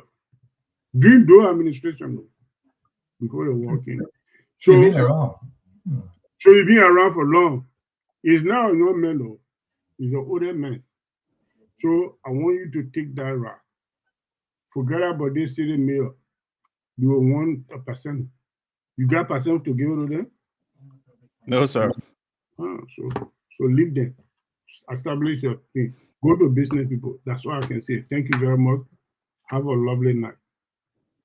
Well, Thomas. I'm trying to leave you guys now. Yes, sir. Thank you, Mr. Don. Thanks. Thomas, give me your little comment, your passing comment. So, parting comment, so we can able to close the show and tell our audience thanks for being patient for 3 full hours. What do you got to tell us? Yes, it was a fascinating show. I really loved the first and the third and the fourth session, especially about Liberia. I learned always from you guys when it comes to Liberia politics. I think it was really educated, and I think we will be able to do more and to promote the show. I think if we have more people out there, when 1, 2, or 3 people come on, we encourage them to share the show to grow bigger out there. That's what we need to focus on as well, because most of the messages that we project on this platform, it's really educative. It needs to be out there for not only just ordinary people, but business people as well. So it was a nice show, and I really enjoyed being here. Thank you so much. Thank you. Having said that, we want to let you know on this weekend from the 25th to the 27th in Belgium, Antwerp, you're going to be live. Liberians will be there, celebrate EFLA, the European Federation of Liberian Association, will be celebrating 20 years of existence. So all actions all will lead to Antwerp this weekend. So we will be there. Bottom line, Liberia will be there live. We'll be coming to you live from that end. And there are more interesting things. We've got dignitaries from Liberia across Africa as well. For US, for Liberia, for Europe will be there. And we will show you live. So not only live, we want you to be part of the show. 20 years of EFLA existence. We want you to be part of it. That's about Liberian diaspora in Europe. Paul will be there. Paul, the Lord, the good friend of King Charles will be there. I will be there. I think Thomas will also swing back. No, for information, there's a project Thomas came up with, another project. Thomas is a man of all skills. We'll be presenting that project on that day. That's in it. I won't talk about it now until that day. It's going to be very fascinating in Belgium this weekend. I'll be there myself. I want to say a big thank you for all those who listening. I want to recap. Today, what we have on the menu was this one. We have the minister talking, 2029 warning from Senator Amara Kwane. He said the government should add now or it will feed the pain in 2029. The exit of Clarence Masekwe, the guy who was the man who was appointed as interim or acting head of the Liberian Telecommunication Agency, was not named to be part of the confirmation at the Senate. So, and also looking at $17.8 million youth investment project to be launched by the African Forest Development Bank in Liberia was announced last week. And on top of that, the waste management controversy, Zoom Lion, bar for Liberia 2 years in 2018 is coming back. I 20 years project in Liberia. Why should we allow Zoom Lion with integrity problem? So that was the headlines we look into tonight. And Paul was telling them about international scene was the issue of the cloning of the late president of Muhammad Buhari was cloned after he died, according to the story, 2017. And also we have about the regime change in Ukraine. That should be the intention of the Russian and the American government. That was what we have tonight. So thank you for being with us. Always be part of the borderline. We're going to be here on the next Tuesday. This Friday, we'll be in Belgium, coming to you live from Belgium. So we want you to be part of us. This coming Friday, we'll be in Belgium, and I hope we can give you all the best we can. And thank you for being with us. Thanks for being patient, for being with us for 3 good hours. And once we say big thank you to Thomas for sharing his expertise with us. The guy is developing a project that you need to know about. We'll bring you on next Tuesday to tell us what much. Until then, my name is Jamal Kamara, Paul the Lord Chiloplan, Thomas Kuma knows Bataki. Bataki, that's my good friend from Belgium. I want to wish you a very, very pleasant evening. I want to leave you with this message from Liberia. What is that? This is